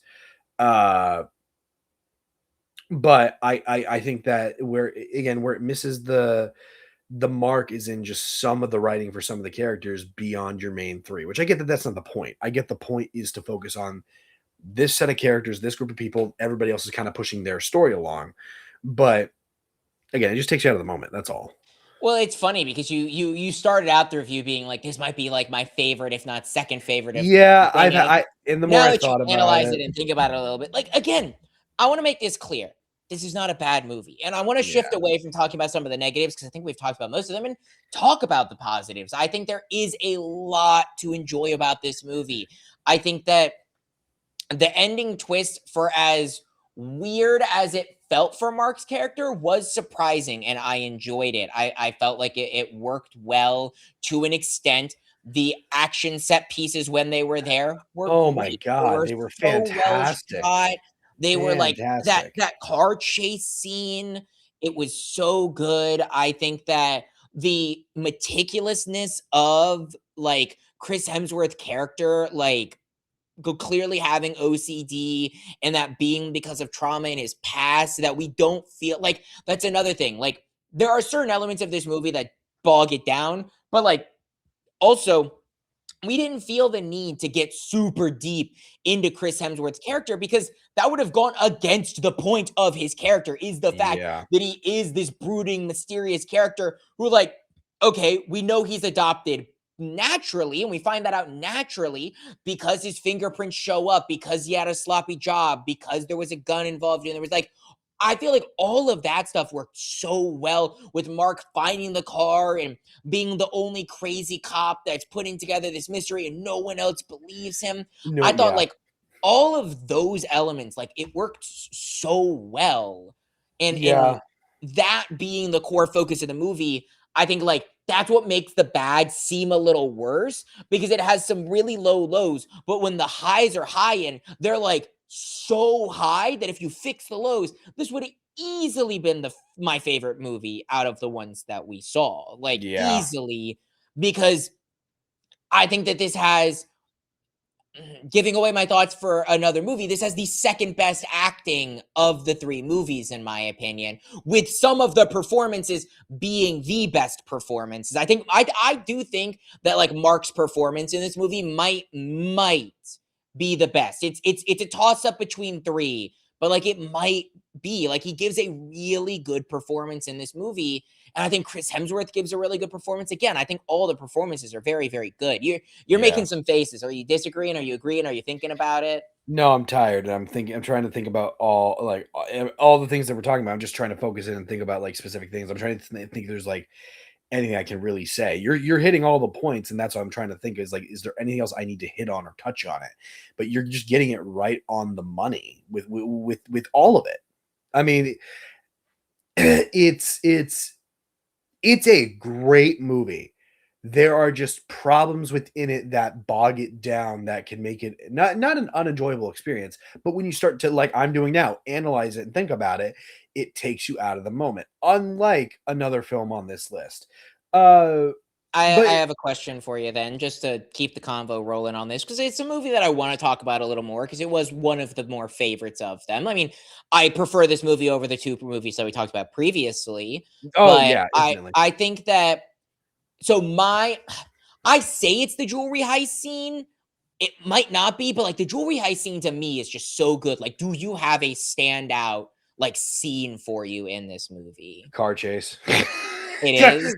Car chase. I know that's generic, but it's just the way it's shot. It's It's such a really well shot car chase. it's really good. Who I was guess the who was the cinematographer? I'll look this up while you talk. I actually want to know what the cinematographer. No. You keep talking on your favorites. I'm gonna Google who the cinematographer was and see what else they did, because the cinematography in this movie, and maybe you can use this instead of your favorite scene to talk on, like the cinematography in this movie. So strong, so well shot, yeah, so good, like really I strong. think the thing that this goes again. They knew what type of film they were making. I think that this movie specifically, the cinematography is intentional, and each shot is telling a. I don't know how to really phrase this. It's telling a piece of the story in not just a unique way, but it's telling it in such a natural flow. I think that's the biggest thing, that like each shot flows and connects so good together, while at the same time feeling like the entire film is filled with standout shots. It's hard to pick your favorite. I guess if that makes sense. I don't. You could Yeah, easily pick your favorite. You could easily pick your favorite, but I think you get what I mean. It just all connects and it flows so well together. Not on the same level, but very similar to how I felt with F1, where it all kind of flowed very well together. It was very cohesive. And not even just about the shots. This goes for the whole movie in general. It flows pretty well together. This feels like even though this probably should have had like at least 10 minutes cut off of it, this feels like a appropriately paced, time-stamped movie. 2 hours. Sounds about right. That makes exact sense for the film they set up and the story they're telling, especially when it's a slow burn. yeah. Um, but yeah, I think just like the shots are intentional. They clearly knew exactly what they were trying to set up and tell with it, and it just makes for very a very fun experience at the very least. Yeah. So two things. One, I'll give you the cinematographer second. I don't know Okay. why I said one then, but I'll give you the cinematographer second. Another thing that I want to point out, another thing you probably didn't realize is the three out of the five movies that we're talking about are based off of books. This is another one. Crime 101 is This is also based off a based off book. of a book. I had no idea. Yeah. I So clearly didn't. Cold Storage was based off of a book. Obviously, Wuthering Heights was based off of a book, which we'll Right. talk about. And this movie is based off of a book. Yeah. So I just want to point that out. But the cinematographer's name is Eric Wilson. You probably don't recognize the name, but you'll recognize some of their movies. Paddington 2 is actually their highest. Paddington in Peru. Paddington. They did the Paddington movies. They were cinematographer on the Paddington Paddington movies. Paddington is so good. Like it's Yeah, I not know. even funny. But it is funny that like they go from Paddington to this. Another movie that I don't know you that I'm pretty sure you know, it actually came out last year, Better Man. Yep. The Ape biopic movie, Yep. the Secret Life of Walter Mitty. Yep. Actually, they were a camera. Oh, they were the camera and electronical department. They weren't the cinematographer on that, but they No, were the but cinematographer on the Paddington movies. The Extraordinary Miss Flower, they were the cinematographer on. So they have some notable movies on there, but nothing like this, I would say. Like Paddington is not a heist movie. None of no, the Paddingtons. but I can see where the shots are kind of similar now. Like I can see where like I can get like I completely understand. Like you can tell certain cinematographers based off how a movie's framed. Like most of the time, you can tell who's behind the camera just based on like certain shots and certain elements of things.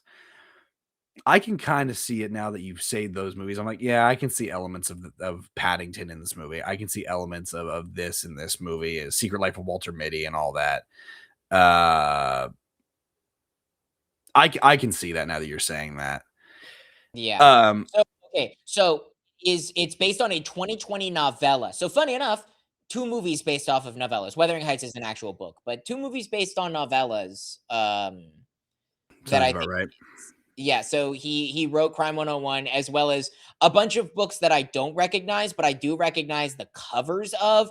It very much gives the like standard thriller heist looking covers. Yeah. Um but yeah, so it is a book it's a novella from the early 2000s. I actually didn't know that until because we had 5 movies to see. I saw 1 movie on Monday, 1 movie on Tuesday, nothing was on Wednesday, then Thursday, Friday, Saturday. I saw basically a movie a day other than Wednesday. This is the movie that I saw on Monday at an early screening, and it was actually an early screening where they had an interview with the director and Chris Hemsworth. Now, I will admit I didn't stay for all of it because I saw a late screening of this movie. It started at 8 and then because of trailers and all that, like the interview didn't even start until like 10:30 almost, and so I was like, I need to get home because it's a trek for me to get home. But the little bit that I did listen to the interview, they actually talked about the fact that this was based off of a novella and an adaptation. So that's kind of how I knew that. But yeah, Yeah, well, I don't know.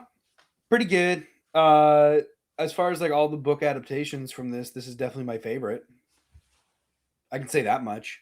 It's not giving away my thoughts about another movie that may or may not be based off a book that we're talking about later, but this is definitely my favorite of the book adaptations for this review.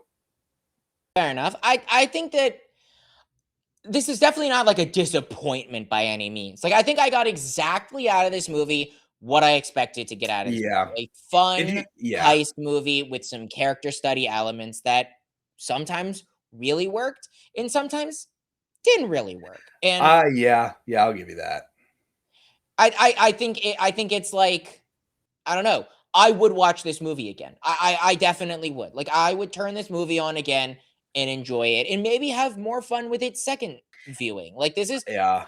I would definitely like if I'm sitting on the sofa. This is a movie I would love to. What I was thinking when I walked out of this movie, one of my first thoughts is I would love to watch this movie with my dad.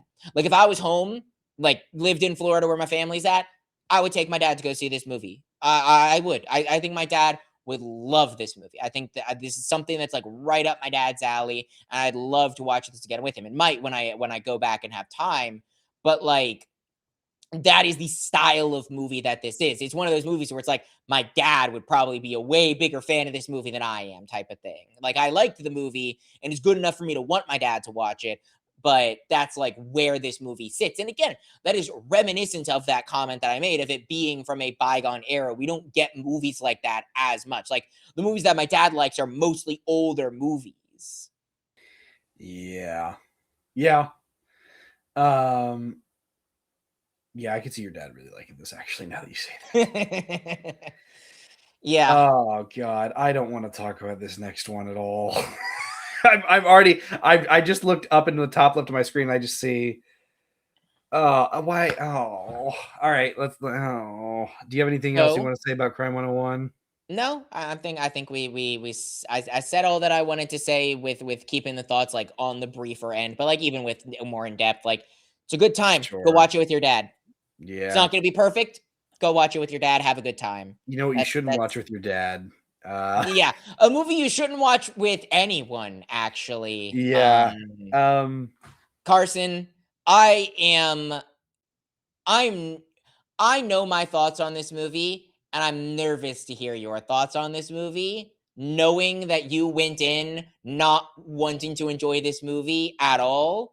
So hopefully they didn't warp your perspective too much. However, knowing you, it probably did. Go ahead and give me your thoughts on Wuthering Heights. I thought it was fine.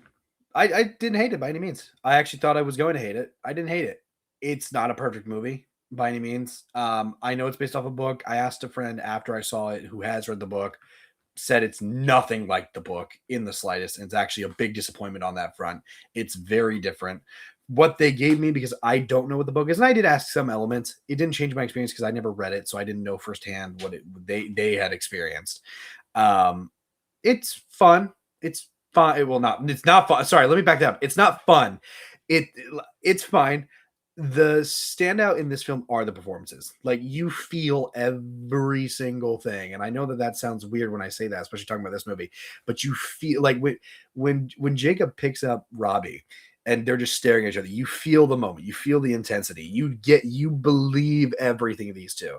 But that being said, it's such a drama. Oh my god. Don't be with each other. Just don't. It's not worth it. Oh my god. I found myself wanting to beat my head against a wall because I'm just like, it's really easy. Just don't date him. It's not that hard. Just send him packing. You got another guy right here, please. Um I didn't really find the thriller aspects all that like scary, I guess, whenever they had a scary moment. I know that there's like I guess a few moments where you could jump necessarily. Didn't really find all that. It was like on the edge of my seat, sure. Like similar to like Housemaid, just on a lessened level. Um, but I think it's the performances. The writing's good. Actually, I'll give you this. Of all the films that we talked about so far, this definitely has the better writing. And the shots are good. I think at the end of the day, this film's just not for me.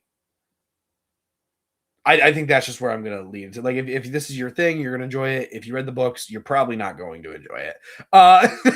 That's just the truth. If you read the books, probably not going to enjoy it because it's apparently not really anything like the books. I think this film just isn't for me. It's good. It's okay. I'm never going to watch it again.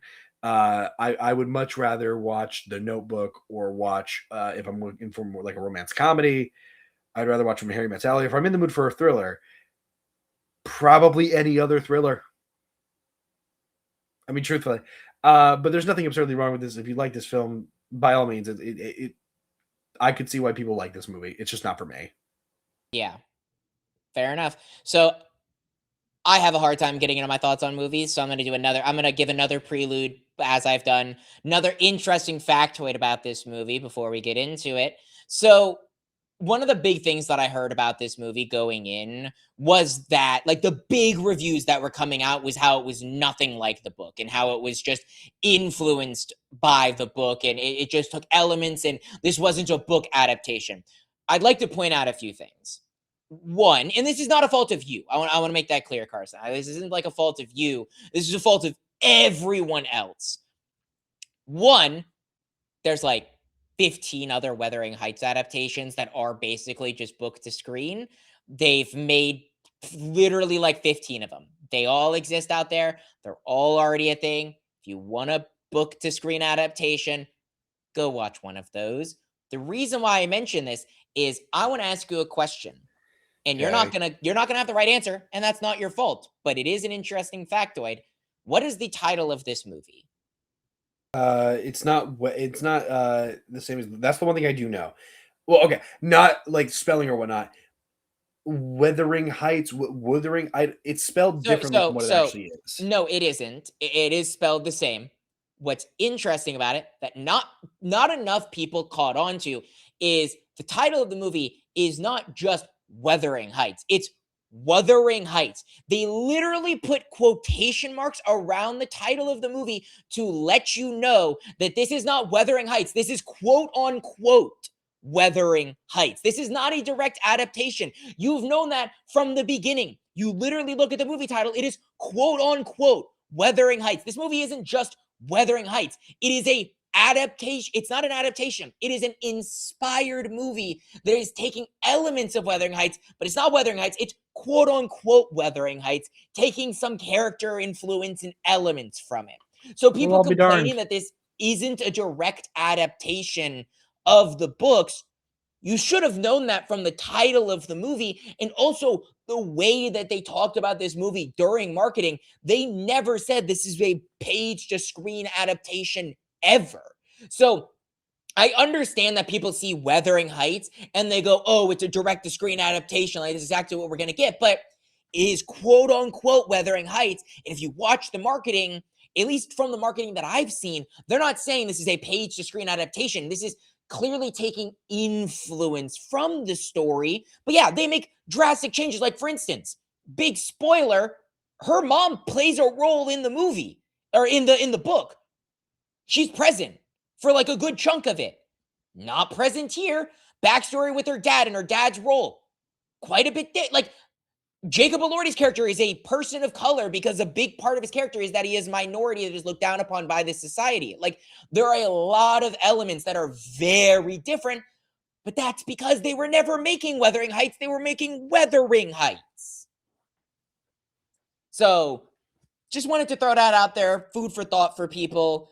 Obviously, Carson didn't know it, but also, like, I know you didn't put that much thought into it, but it is something that, like, even you have to admit, like, yeah, that's interesting. Like, it is kind of does make it a little clear going into it that, like, this isn't going to be a page to screen adaptation. Well, either way, it didn't matter to me. Like I already said, it didn't matter I because know. I didn't read the book. I know. Like I know. I'm reading this based on a pure film. First But off, the relationship that Robbie and Eldor, sorry, go. Sorry, I thought you were done. Go ahead. Yeah, no. Sorry. That's fine. I've been rambling before these just because I have like interesting factoids about all of these. Because I've had more time than normal before we review these. Sometimes it's like we watch movie and then sit butts in seats like a few hours later. This time I've actually had time to look into this. Sure. So I loved Wuthering Heights. I knew I was going to love Wuthering Heights from the trailer, and I loved it. I think that these are probably the strongest performances from Margot Robbie and Jacob Elordi. I think that I'm not saying these are the best performances of their career necessarily, but they are still very strong performances. They're both seasoned actors who have many other roles that, like, I would say Margot Robbie's best performance is as Harley Quinn. She is Harley Quinn, but I think that this is definitely still a very, very strong performance from her. I think the entire cast, like, this is the most consistently well acted movie of all the movies we're reviewing today and of the year, honestly. Like, every single actor brings a consistently very strong performance. Not a single actor in this movie gives a performance that at any point in time I was like, that's not great. Like, every single one of them. The writing in this, amazing. Like, I thought the writing was super good. You're not supposed to root for the main characters, and you feel that at a like deep level. Like, you want to because they're the main characters, but like you don't. Like, they are two horrible people. They are bad people doing very bad things who get a very bad ending for the both of them, and you're not going to cry over it. Like, you're not going to cry at the end of this movie, but at least I hope you don't, because you shouldn't. Because, like, she literally lets herself die over a broken heart of a man that she cheated on her husband with. Like, she left the guy that she loved on purpose for money. And she gets her comeuppance. And I'm not saying she deserved to die, but like, I did not feel bad for her when she died at the end of this movie.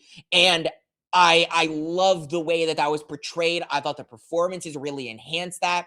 I thought that this movie was very uncomfortable at moments in a very well-utilized way. There was a lot of squirming in my seat. And I want to point this out. I had mentioned earlier, I got called out. There were two interactions that I had with audience members in the movie. One of them was during Good Luck, Have Fun, Don't Die. The other was this movie. I had a very loud, audible reaction to a specific moment in this movie. And a lady that was sitting not next to me, but the seat down, she leaned over and she's like, "Sir, you're being very loud. Can you please be quiet?" And I was like, I didn't want to say this, like, I apologize, but I was like, ma'am, did you not see what I just saw on screen and not have the same loud ass audible reaction to what the fuck we just witnessed?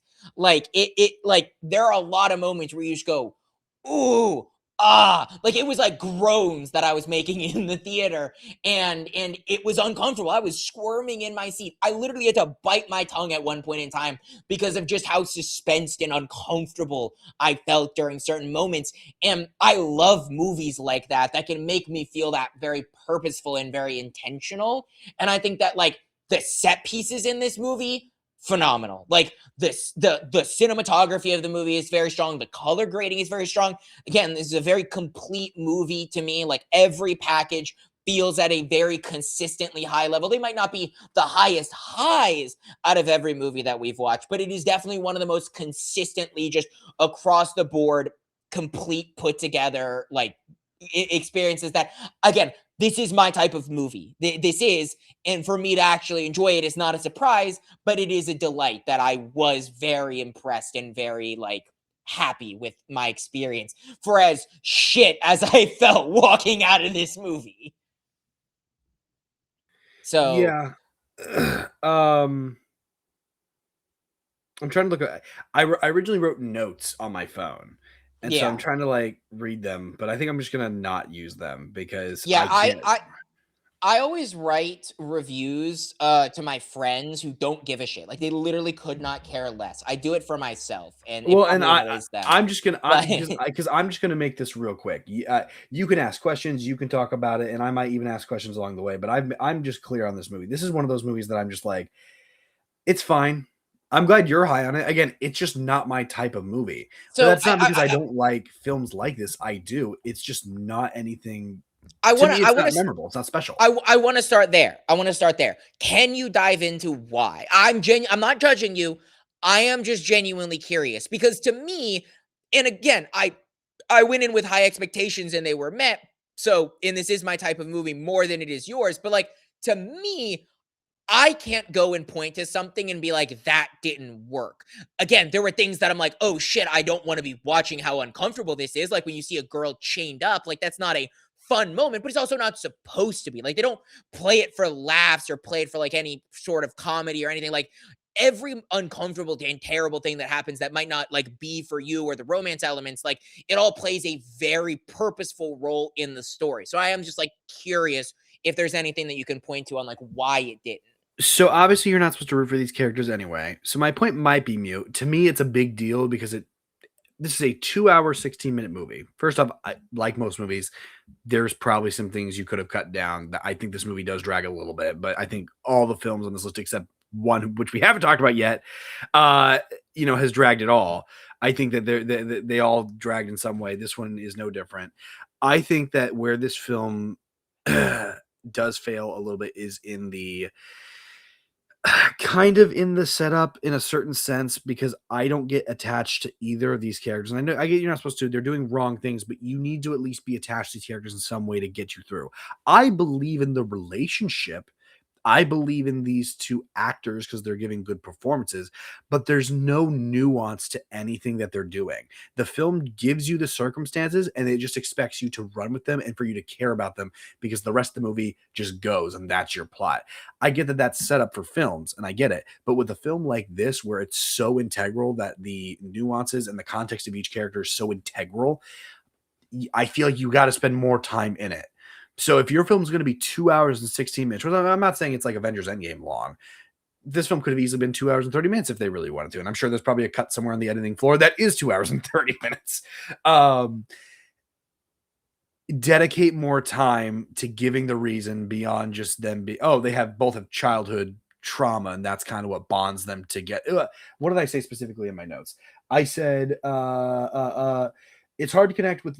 I'm just going to read verbatim what I said just so that helps. Hard to connect to lead characters when they are villains without any of the nuance. Robbie is a gaslight, she is manipulative, and the argument is that her father was horrible, so logic decrees uh that she will be horrible as well.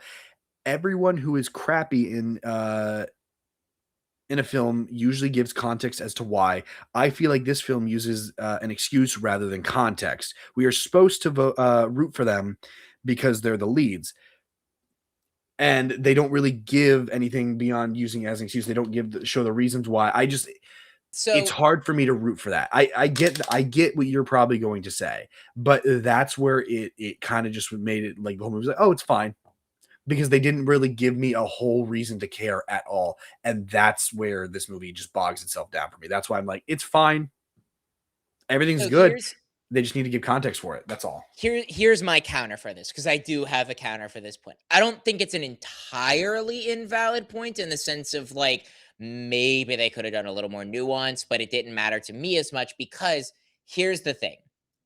What this movie is, and I'm curious to see your thoughts on this, because this is something that you supposedly, like, not supposedly, you do love in stories, is you're watching two characters refuse to change, and they're given circumstances where you want them, you are rooting for them to be better than their circumstances. Like, to me, that's the core driving factor for this movie, is you want these two characters to be better. You want them to rise above their circumstances and be better than what birthed them in the abuse, in the bullshit, in the poorness, and all of this. You want them to be better. And then they're both offered the opportunity to be better. One gets married off to a rich family who the husband absolutely adores and loves her. He has a daughter who maybe is a little creepy, but like is still sweet and endearing. She lives in this giant mansion. She has everything she wants. She is offered the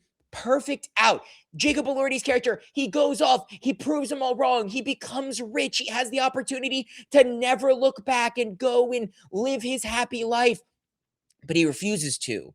And both of them refuse to sit in their happiness and want to go back to the only thing that they know from that toxic life. They go right back into the toxicity. The second you get any glimmer of hope and you're rooting for them, and yes, you're going to change, they go right back. And to me, that is the compelling moment. Even knowing that this was a tragedy that wasn't going to have a happy ending, there were still moments in this movie where I'm like, come on, guys, like the out is right here. Like, you literally have a reason to no longer like go for this. You have like all that you could ever want, but you refuse to change. And it's because your shitty upbringing, you just go right back to it. Because a lot of people, you can view it, you have two options when you have a shitty upbringing.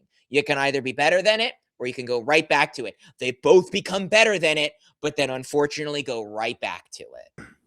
Yeah, absolutely right. It's things I love in films and television, and I'm going to give an example.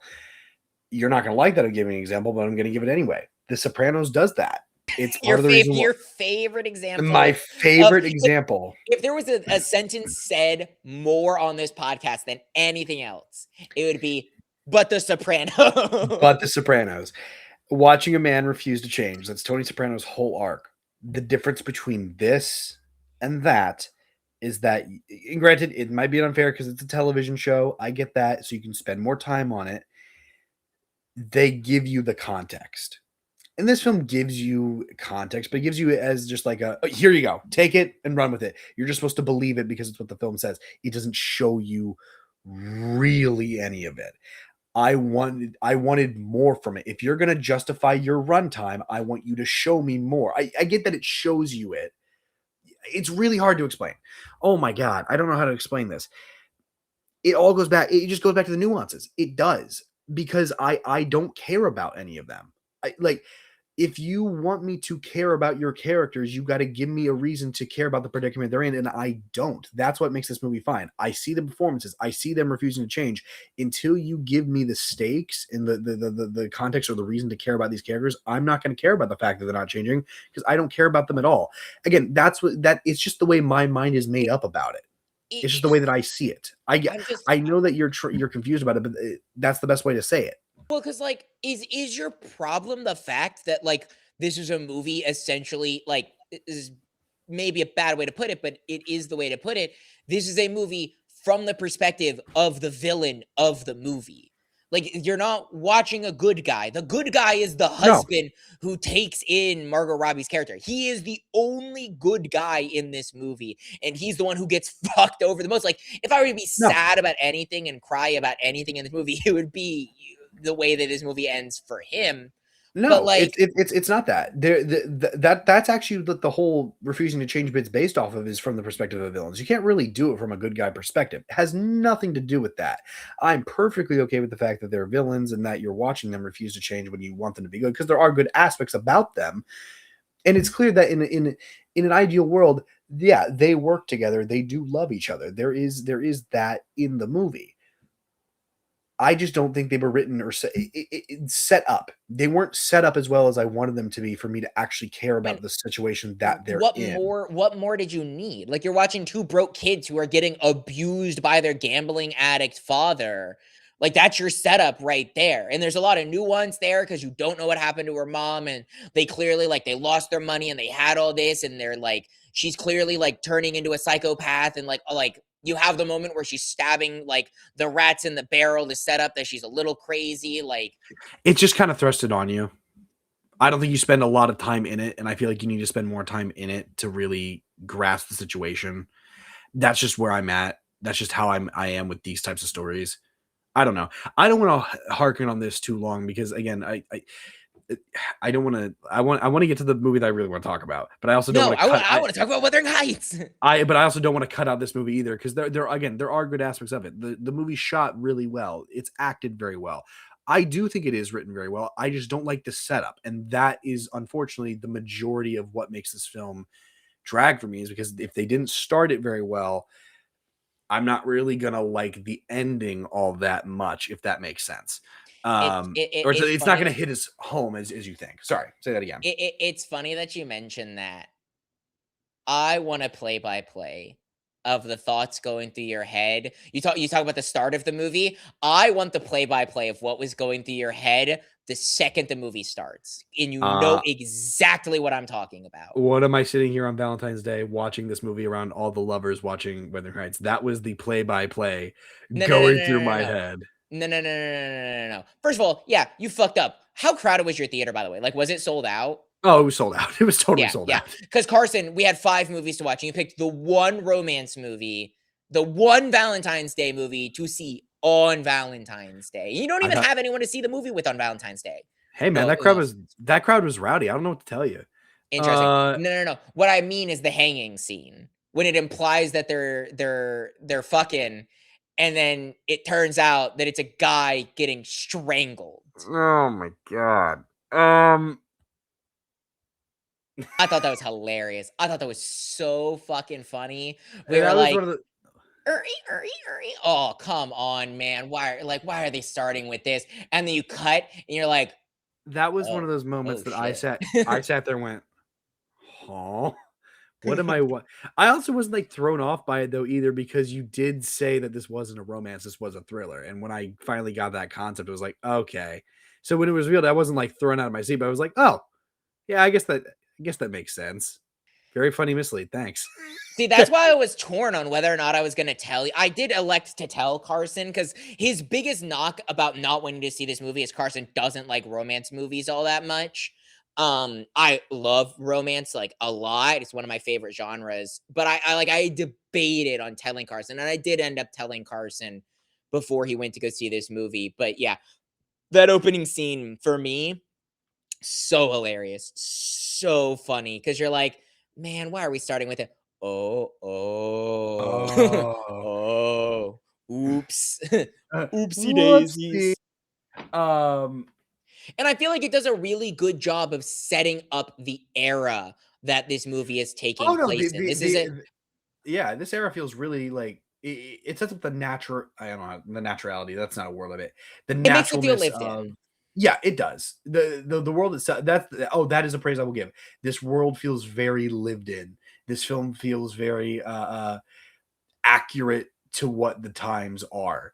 Yeah, and for a again, movie that takes place in the form of 3 set pieces. it's like One house, another house, outside of those houses. What is it, like 17? What year is it specifically? Something somewhere in the 1770 something? 17. It's this movie takes place before America was founded, but not by much, I don't believe. I don't know. But yes. Again, I will give this to you. I haven't seen a lot of Elordi's roles. I haven't seen a lot of them. I don't like him in what's the show called?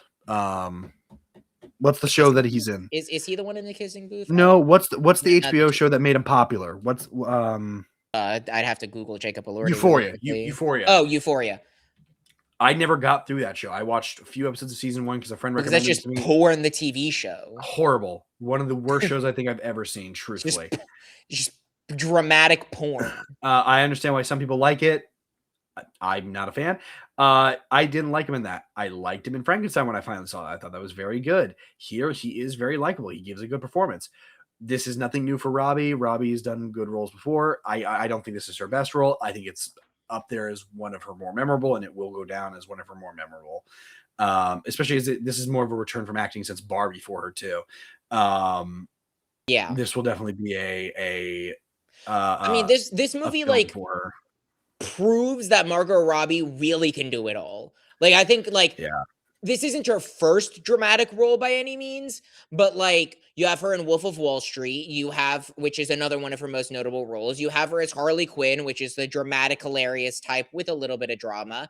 Then you have her in this, which is like pure drama. You have her in Barbie, which is like a comedy archetype. Like, she does a good job. Like, she's definitely one of the standouts, but like it's not a deep performance by any means. So like it shows that she has range, and Margot Robbie she's one of the stronger female leading actors that like if she's in a movie, I don't typically go to a movie because an actor's in it. And I'm not saying like, oh, I want to see every Margot Robbie movie, but like if Margot Robbie's in a movie, my head will turn. Sure. Goodness. I'm trying to think. I'm getting really tired.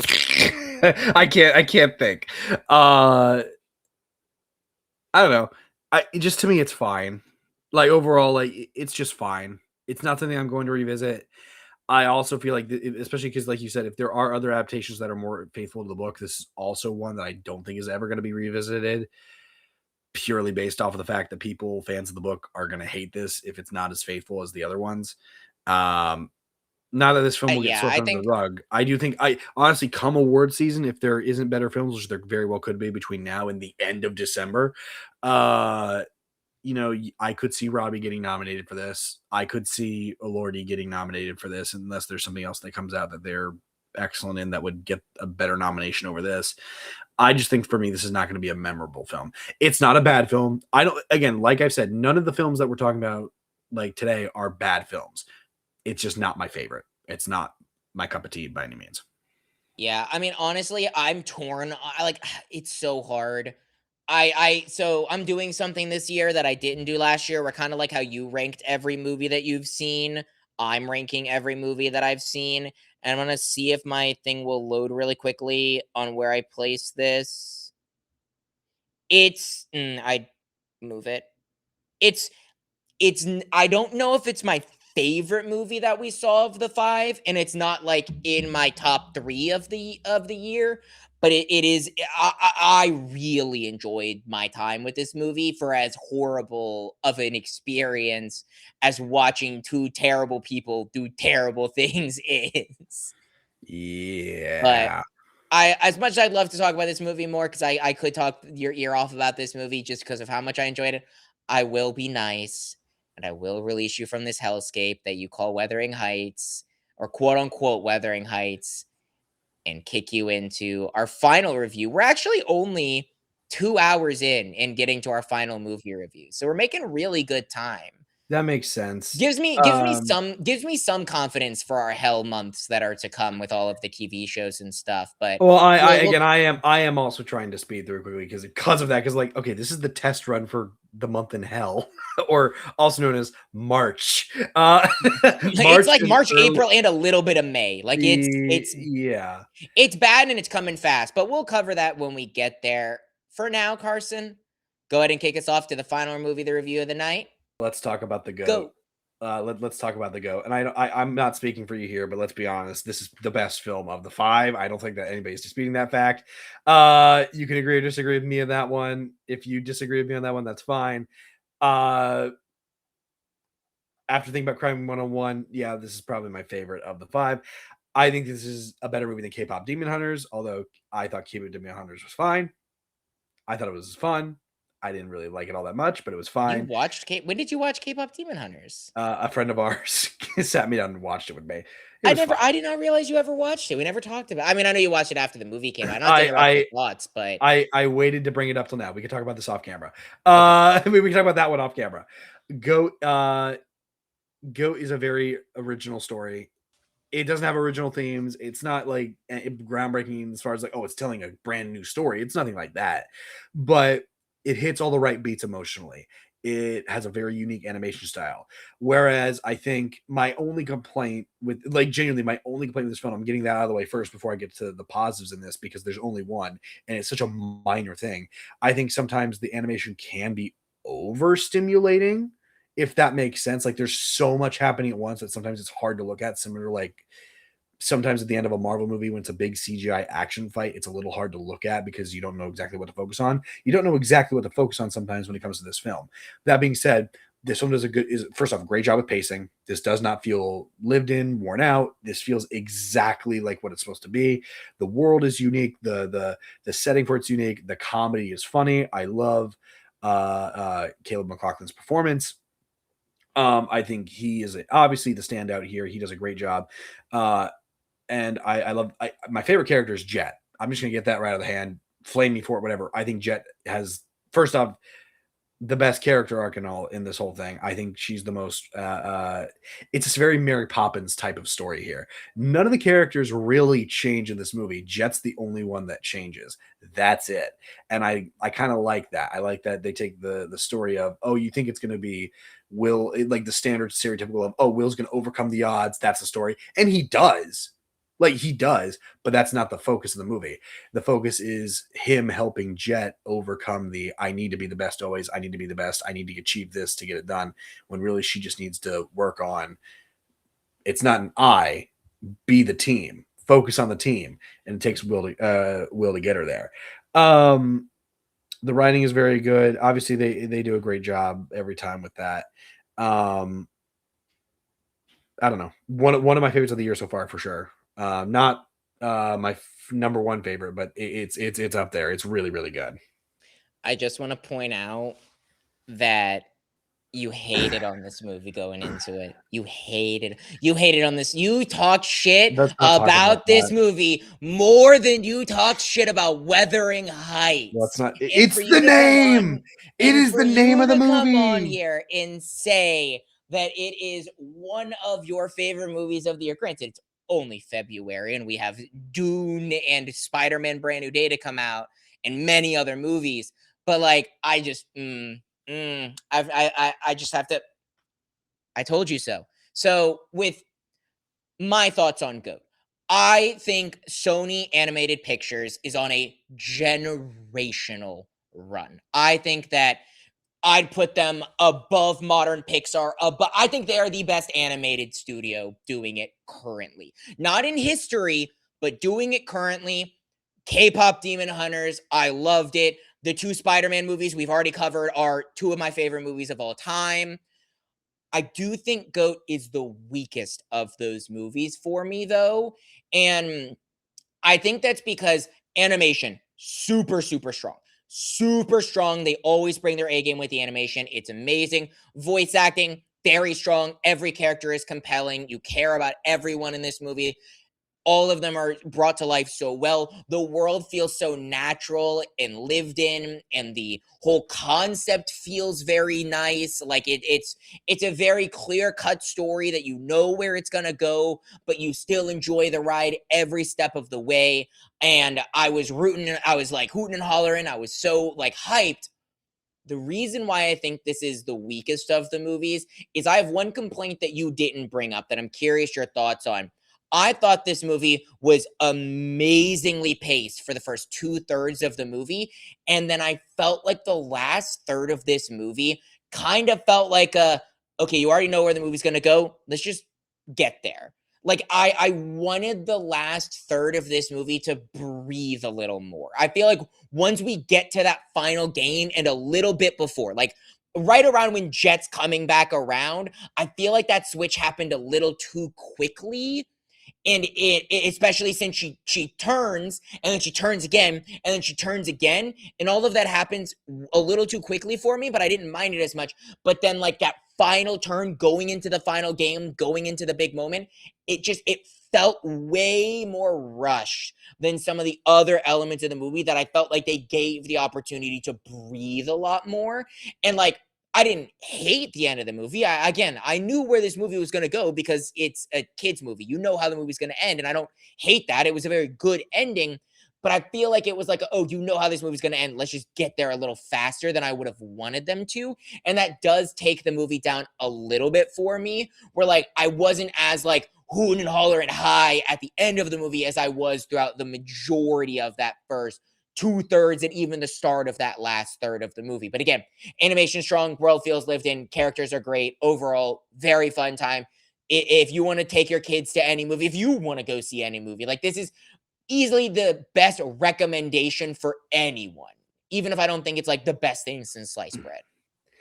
I'm not going to harken on this part too long, but just because you said it, you think that Sony Animation Studios is on a generational run.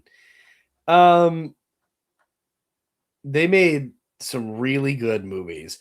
When this is over, I want you to go look at some of the other movies that they've made because some of these. So it's specifically this team, not Sony Animation Pictures. Yeah. Team. Because there's another movie on here, and I can't remember the title of it. It's the one with the dog in a minivan that No. is like super good and slept on from Netflix originals. They worked on that movie, K-pop Demon Hunters and Spider-Verse. That is this group of people, not all of Sony Animation. That's what I'm saying. Like, those that's are a fair point out, but it's this group of people that are working on these movies. Yeah, no, those are they are really good. But like I'm looking at the rest of this list and I go, Emoji Movie. So Smurfs 2. The Smurfs. I said modern as well. The Emoji Movie was a turning point for them. After the Emoji Movie, I don't think they've turned out a bad movie at all. After the Emoji Movie, like the Emoji Movie was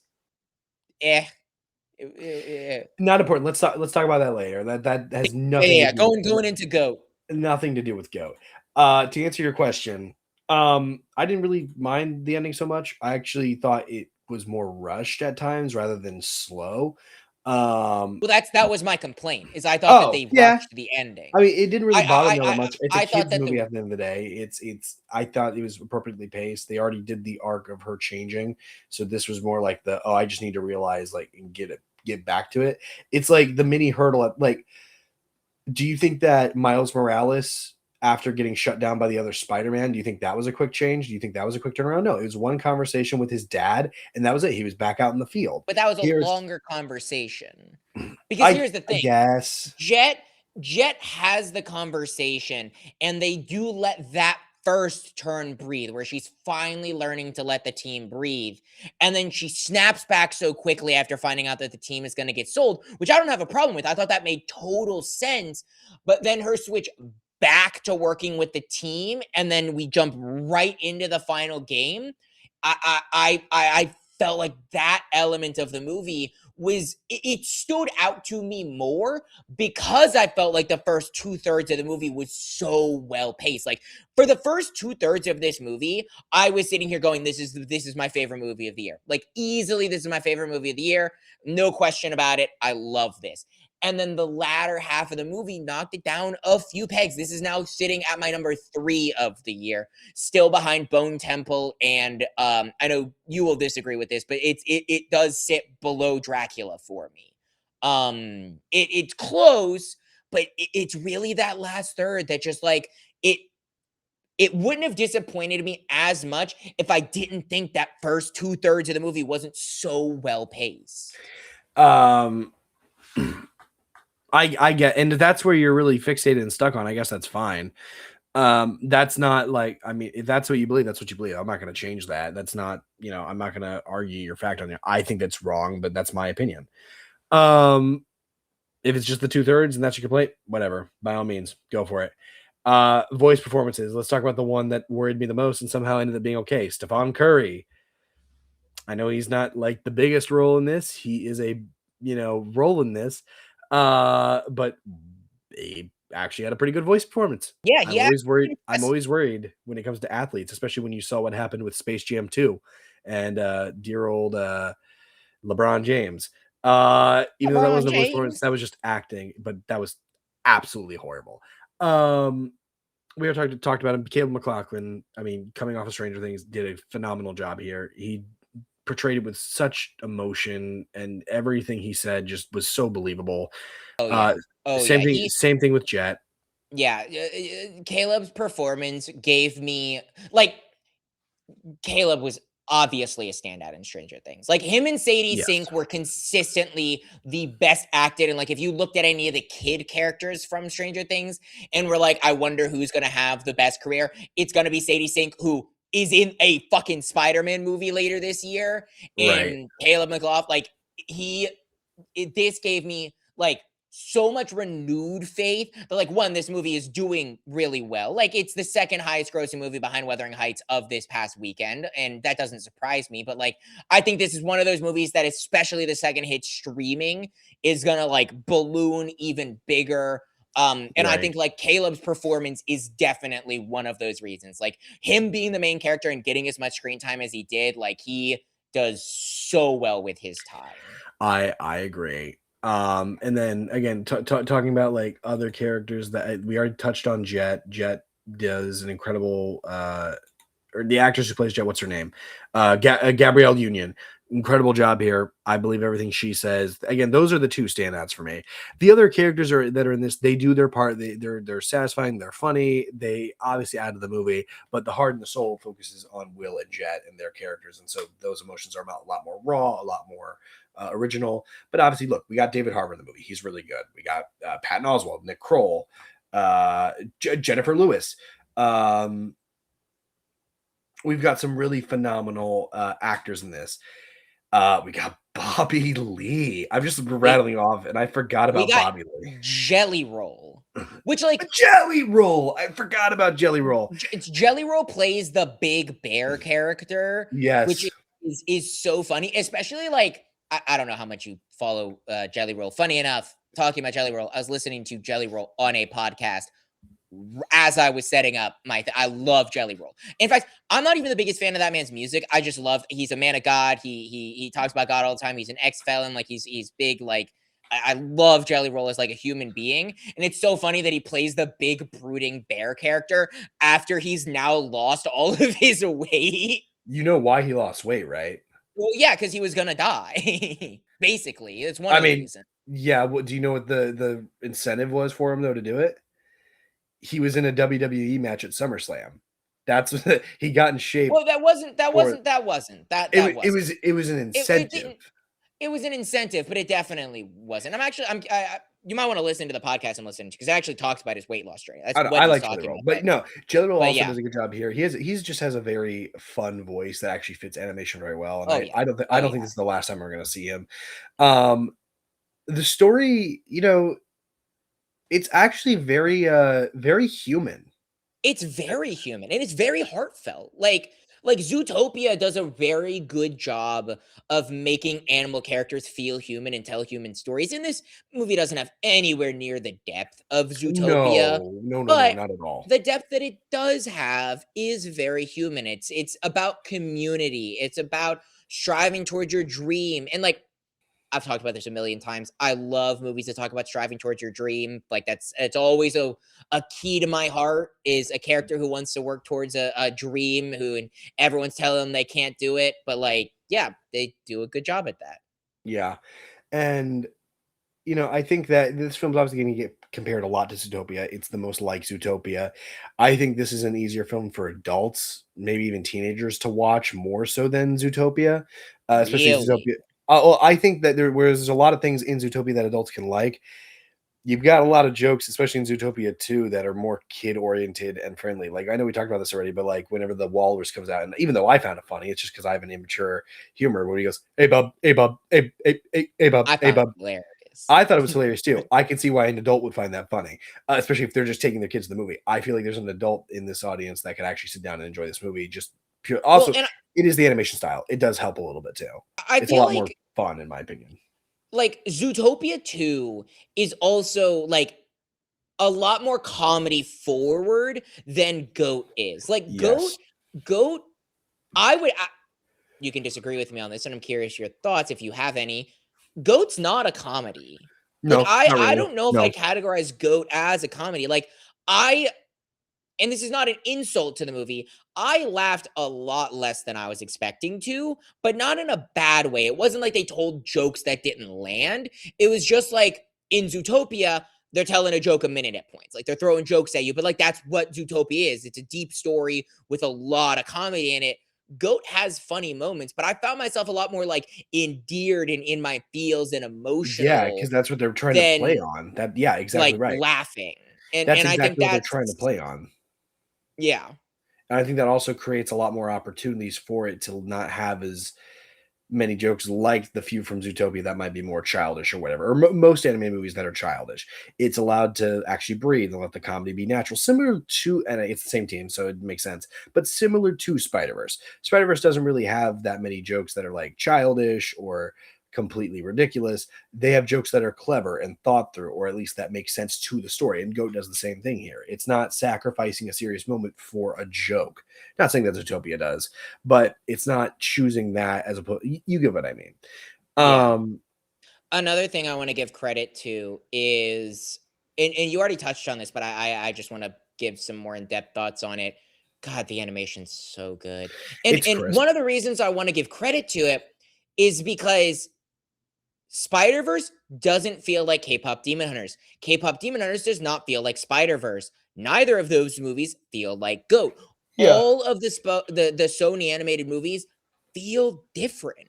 Like they yeah, have they might take elements, but like I wasn't watching this movie going, "Oh, this is done in the Spider-Verse style," or "Oh, this is done in the K-pop Demon Hunters just style." Just like I wasn't watching K-pop Demon Hunters going, "Oh, this is just the Spider-Verse style." Like they all feel very unique and stylistic to tell, like, enhance the experience of the movie you're watching. And like yeah. that's something that they do so much better than like this is one of the reasons why like I think they're way better than even like modern Pixar because like Elio looks the same as Onward and Onward looks the same as modern Toy. Like Sure, they all all feel modern different. Pixar movies look the same. But These movies don't. Pixar and all their movies is now going for like a realism rather than just the original anime, which I think this is different. This is obviously Yeah. not going for much realism. It's going for really cool animation, and that's what's Going for quirky about it. stylistic. Yeah. The Right. only And movie that wasn't done by the Spider-Verse team that hits anywhere near that, granted, it is kind of just a copy paste with extra elements of that Spider-Verse, is Teenage Mutant Ninja Turtles Mutant Mayhem. They yes. tried to go for a similar style and did it very well. It's a good movie. But Yeah. like that's the only one outside of the Spider-Verse team in modern animation that's doing something unique that I feel like is really working. Yeah. And I think that uh I think that the animation is important because it's what sells your movie, especially in an animated film. It's what sells your story. I already said my complaint, how no matter how minor it is, sometimes it can be overstimulating a little too much in this movie. It doesn't take you out of the moment, but it does remind you that you are like when I'm watching Spider-Verse, I don't think I'm watching an animated film. I think I'm watching a really kick-ass movie with some really cool choreography, fight scenes, whatever. This film's not as grounded as Spider-Verse, and I get it's a different type of feeling to a movie, but this time it can be a little overdone to where So it's just hard to I I'm don't know. You get what I curious. mean? Well, no, because I'm curious. Are you talking about like overstimulating in the sense of like the more stylistic moments where they're like giving you a little bit of like the watercolor painting feeling during some of the action shots? Or are you talking about like when we get to the big action set pieces where we're doing a lot and we're moving and we're grooving and we're going and playing the game? Like that's the more No, like watercolors. oh, okay. Okay. Because I was like, I Watercolors. thought they did the action animation and all that for the games like really well. So No, it was I pretty was good. It okay. was more like the watercolors. It's just a Okay. little Yeah. overstimulating at times. I And think again, it's like I didn't have that, but I think that's fair. I think that's it's a fair. minor complaint. Like I can see that other people would agree with me, but I also, if you don't, like, I get that. It's just more of like a preference thing at the end of the day. Yeah. Um, but you know, when I don't know, there's so much about this film that I just love. I do not think and this is just the obvious, but I don't think it's as good as Into the Spider-Verse. I think Into the Spider-Verse is going to be Again, really hard to we're top. talking we're talking in contention to be the best trilogy of movies of all time. I was not as much as I had high expectations, I'm not delusional enough to think that But GOAT's gonna be on that same level. I think this film should be proud of itself because 6 months ago when I heard this movie was announced and I heard the title and what it was about, I immediately thought this was going to be bad no matter who was behind it because of the title that they chose. And whereas I don't like the title, and I still think that's a very valid argument. Um, I don't, but it's so stupid. Um, this film is undeniably very, very well done, and they should give themselves just a pat on the back, like good job, you made another good animated movie. Um, that years to come, yeah, I see this being a classic that people would rewatch over time, and honestly yeah. get more Well, involved with too. and it is interesting because, like, I don't follow basketball all that much. Like, I've been to games before, both like college, Yeah, professional. Like, I don't follow basketball. I don't follow most sports. But when I heard that Steph Curry was attached to this movie, I wasn't like that. Didn't do much for me other than be like interesting.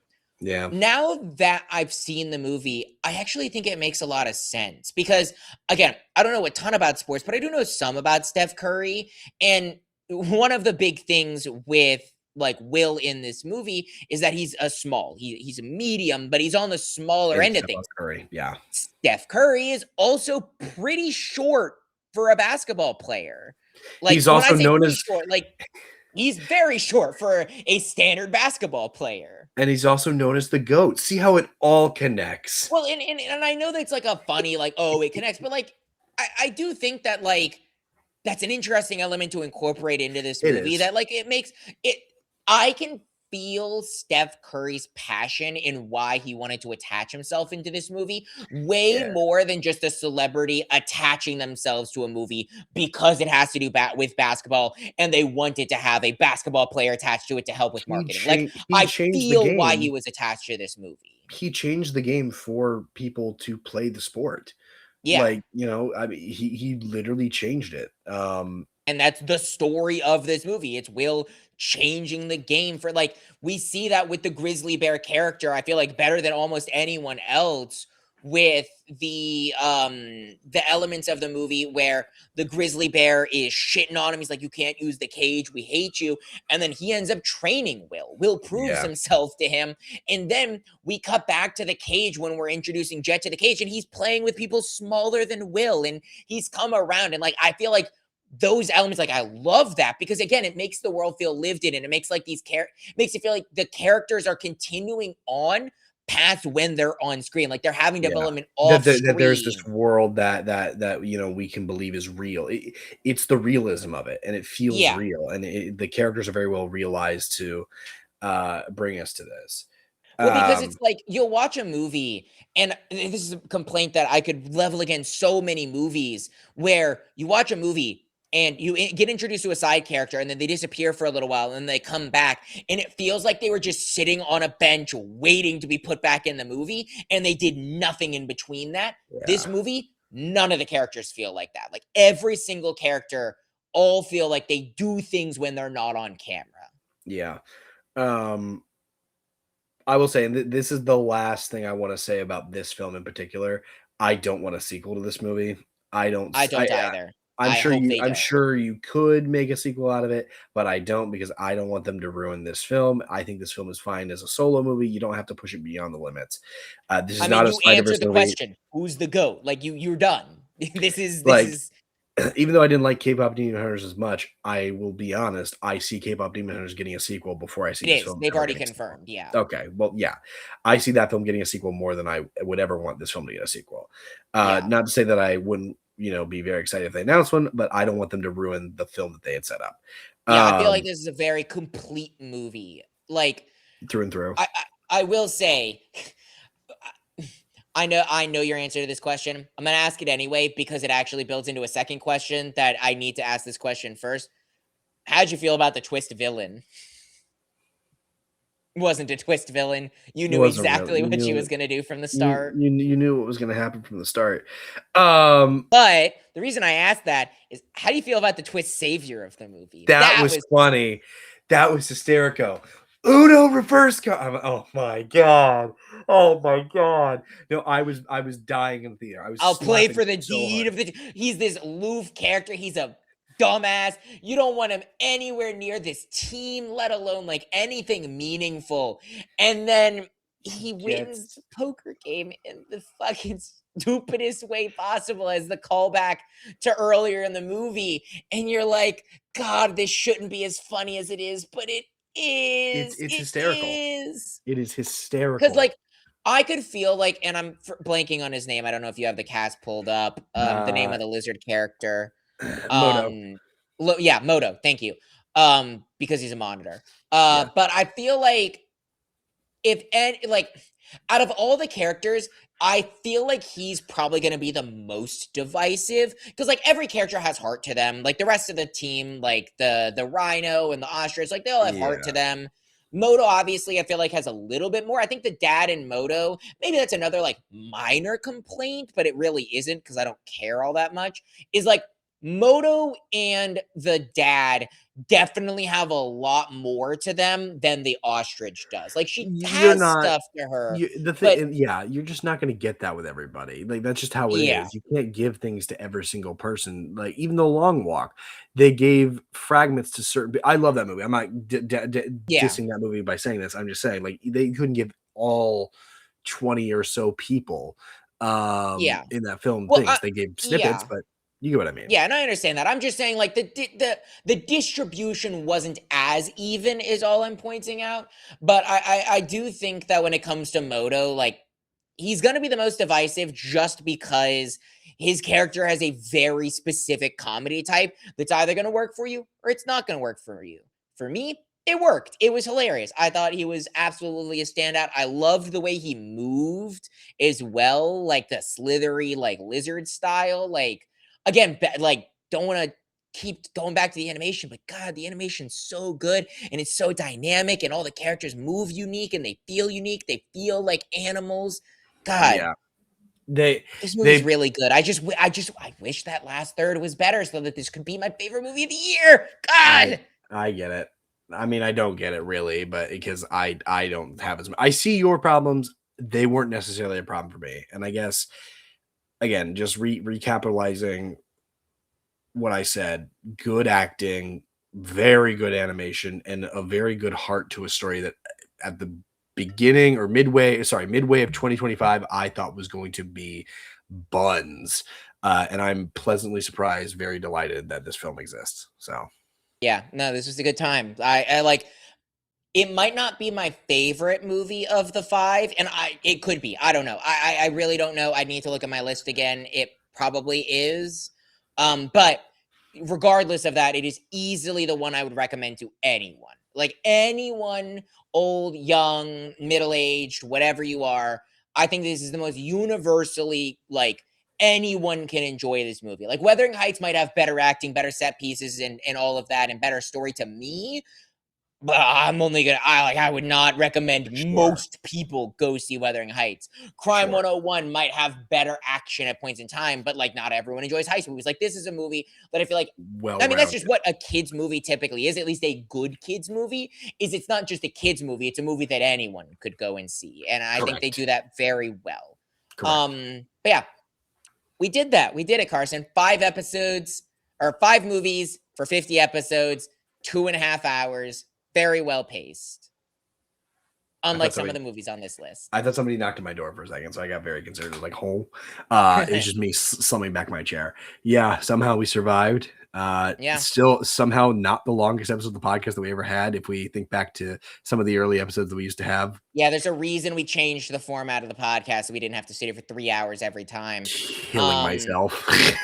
But we actually, so we talked about how like we're getting into Hell Week. We actually have 2 more slow weeks coming up. Next week, I would assume you have no idea what we're talking about. It's no, because that's March. What is next week? How to Make a Killing. Yes. That's the Glenn Powell murder, whatever. That'll be interesting. It's actually, so I'm not making any promises. I'm not. However, I don't anticipate How to Make a Killing being all that long of a discussion. I will make the offer now. I will try to watch all of the Knights of the Seven Kingdom. And if I do, it will be How to Make a Killing and Knights of the Seven Kingdoms for next week. We'll make that confirmation off camera so that you're not correct. We will confirm that off camera just to make sure I have time to watch it because I haven't started it yet. But there's a high likelihood that we will be doing both. And then next week, I'm not as worried about. It's only one movie. However, it's Scream 7. And what we're going to do is Carson has seen all of the Scream movies. I have seen 0 Scream movies. I'm going to be watching all the Scream movies over the course of this week and next week. I'm going to try and pace it out a little bit better than I did for Stranger Things. Best of luck. So it will be a review of not just Scream 7. It will be a review of the Scream franchise. Like it'll be a longer discussion about all of Scream as a franchise with a review of Scream 7 in it. Wanted to throw that out there in case anyone also hasn't seen the Scream movies and wants to watch them and talk about them with us. But yeah, that's the next 2 weeks. After that, it's a fucking shit show. We have like a bajillion things every week, and we'll cover that when we get there. God, that's going to be fun. But given that we handled this pretty well with 5 movies, maybe I'm not as nervous. Fine. It'll be fine. It'll be good. But yeah, those were our thoughts on Cold Storage, Crime 101, Good Luck, Have Fun, Don't Die, Wuthering Heights, and GOAT. Yeah. Anything you want to say to kick us off? Happy 50 again. Happy 50th. I wish we would have done something more special. Maybe we'll try to do something a little more special for our 1-year anniversary, which is in 2 weeks. Because it's just 52. how the films are laid, man. We didn't have much of it is. That's just the nature of the podcast that we run. Technically, our 1-year anniversary will be Scream franchise, so that'll be interesting, a little bit special. But I can't wait for the 100th episode to be 10 movies instead of 5. It'll be great. That's the fun thing is like with some podcasts, you can be like, oh, let's plan out what we're gonna. I got no fucking clue what's going to release a year from now. Like, I'm sure we're talking our 100th episode is going to be a little over a year from now. I have no idea what movies are going to be releasing in February or it would be March, February to March of next year. So we'll find out. But we'll see what happens. That is a problem for a later time, not a problem for us currently, because this has been another episode of the Nerdy Nimrods podcast. Another episode of your favorite podcast where your two favorite Nimrods talk all things nerdy. You can find us on all podcast hosting platforms: YouTube, Spotify, Apple Music, Amazon Music, literally any place you can find your podcast to watch or listen to. I promise you, we are there. You can find us on all social media platforms. I would like to give a little announcement. I am taking a little bit of a break from posting short form content. I kind of burnt myself out. I'm taking a little bit of a break. I'm going to reevaluate. I will be posting more anime reviews in short form content. I just need a little bit of a break. I also have a very busy March ahead of me, so give me some grace, but we do post on our short form content, so keep an eye out on that. Also, at Nerdy Nimrods on TikTok, YouTube, Instagram, all the social media platforms. But, again, this has been another episode of Nerdy Nimrods, our 50th episode. And this is us saying for the 50th time, stay nerdy.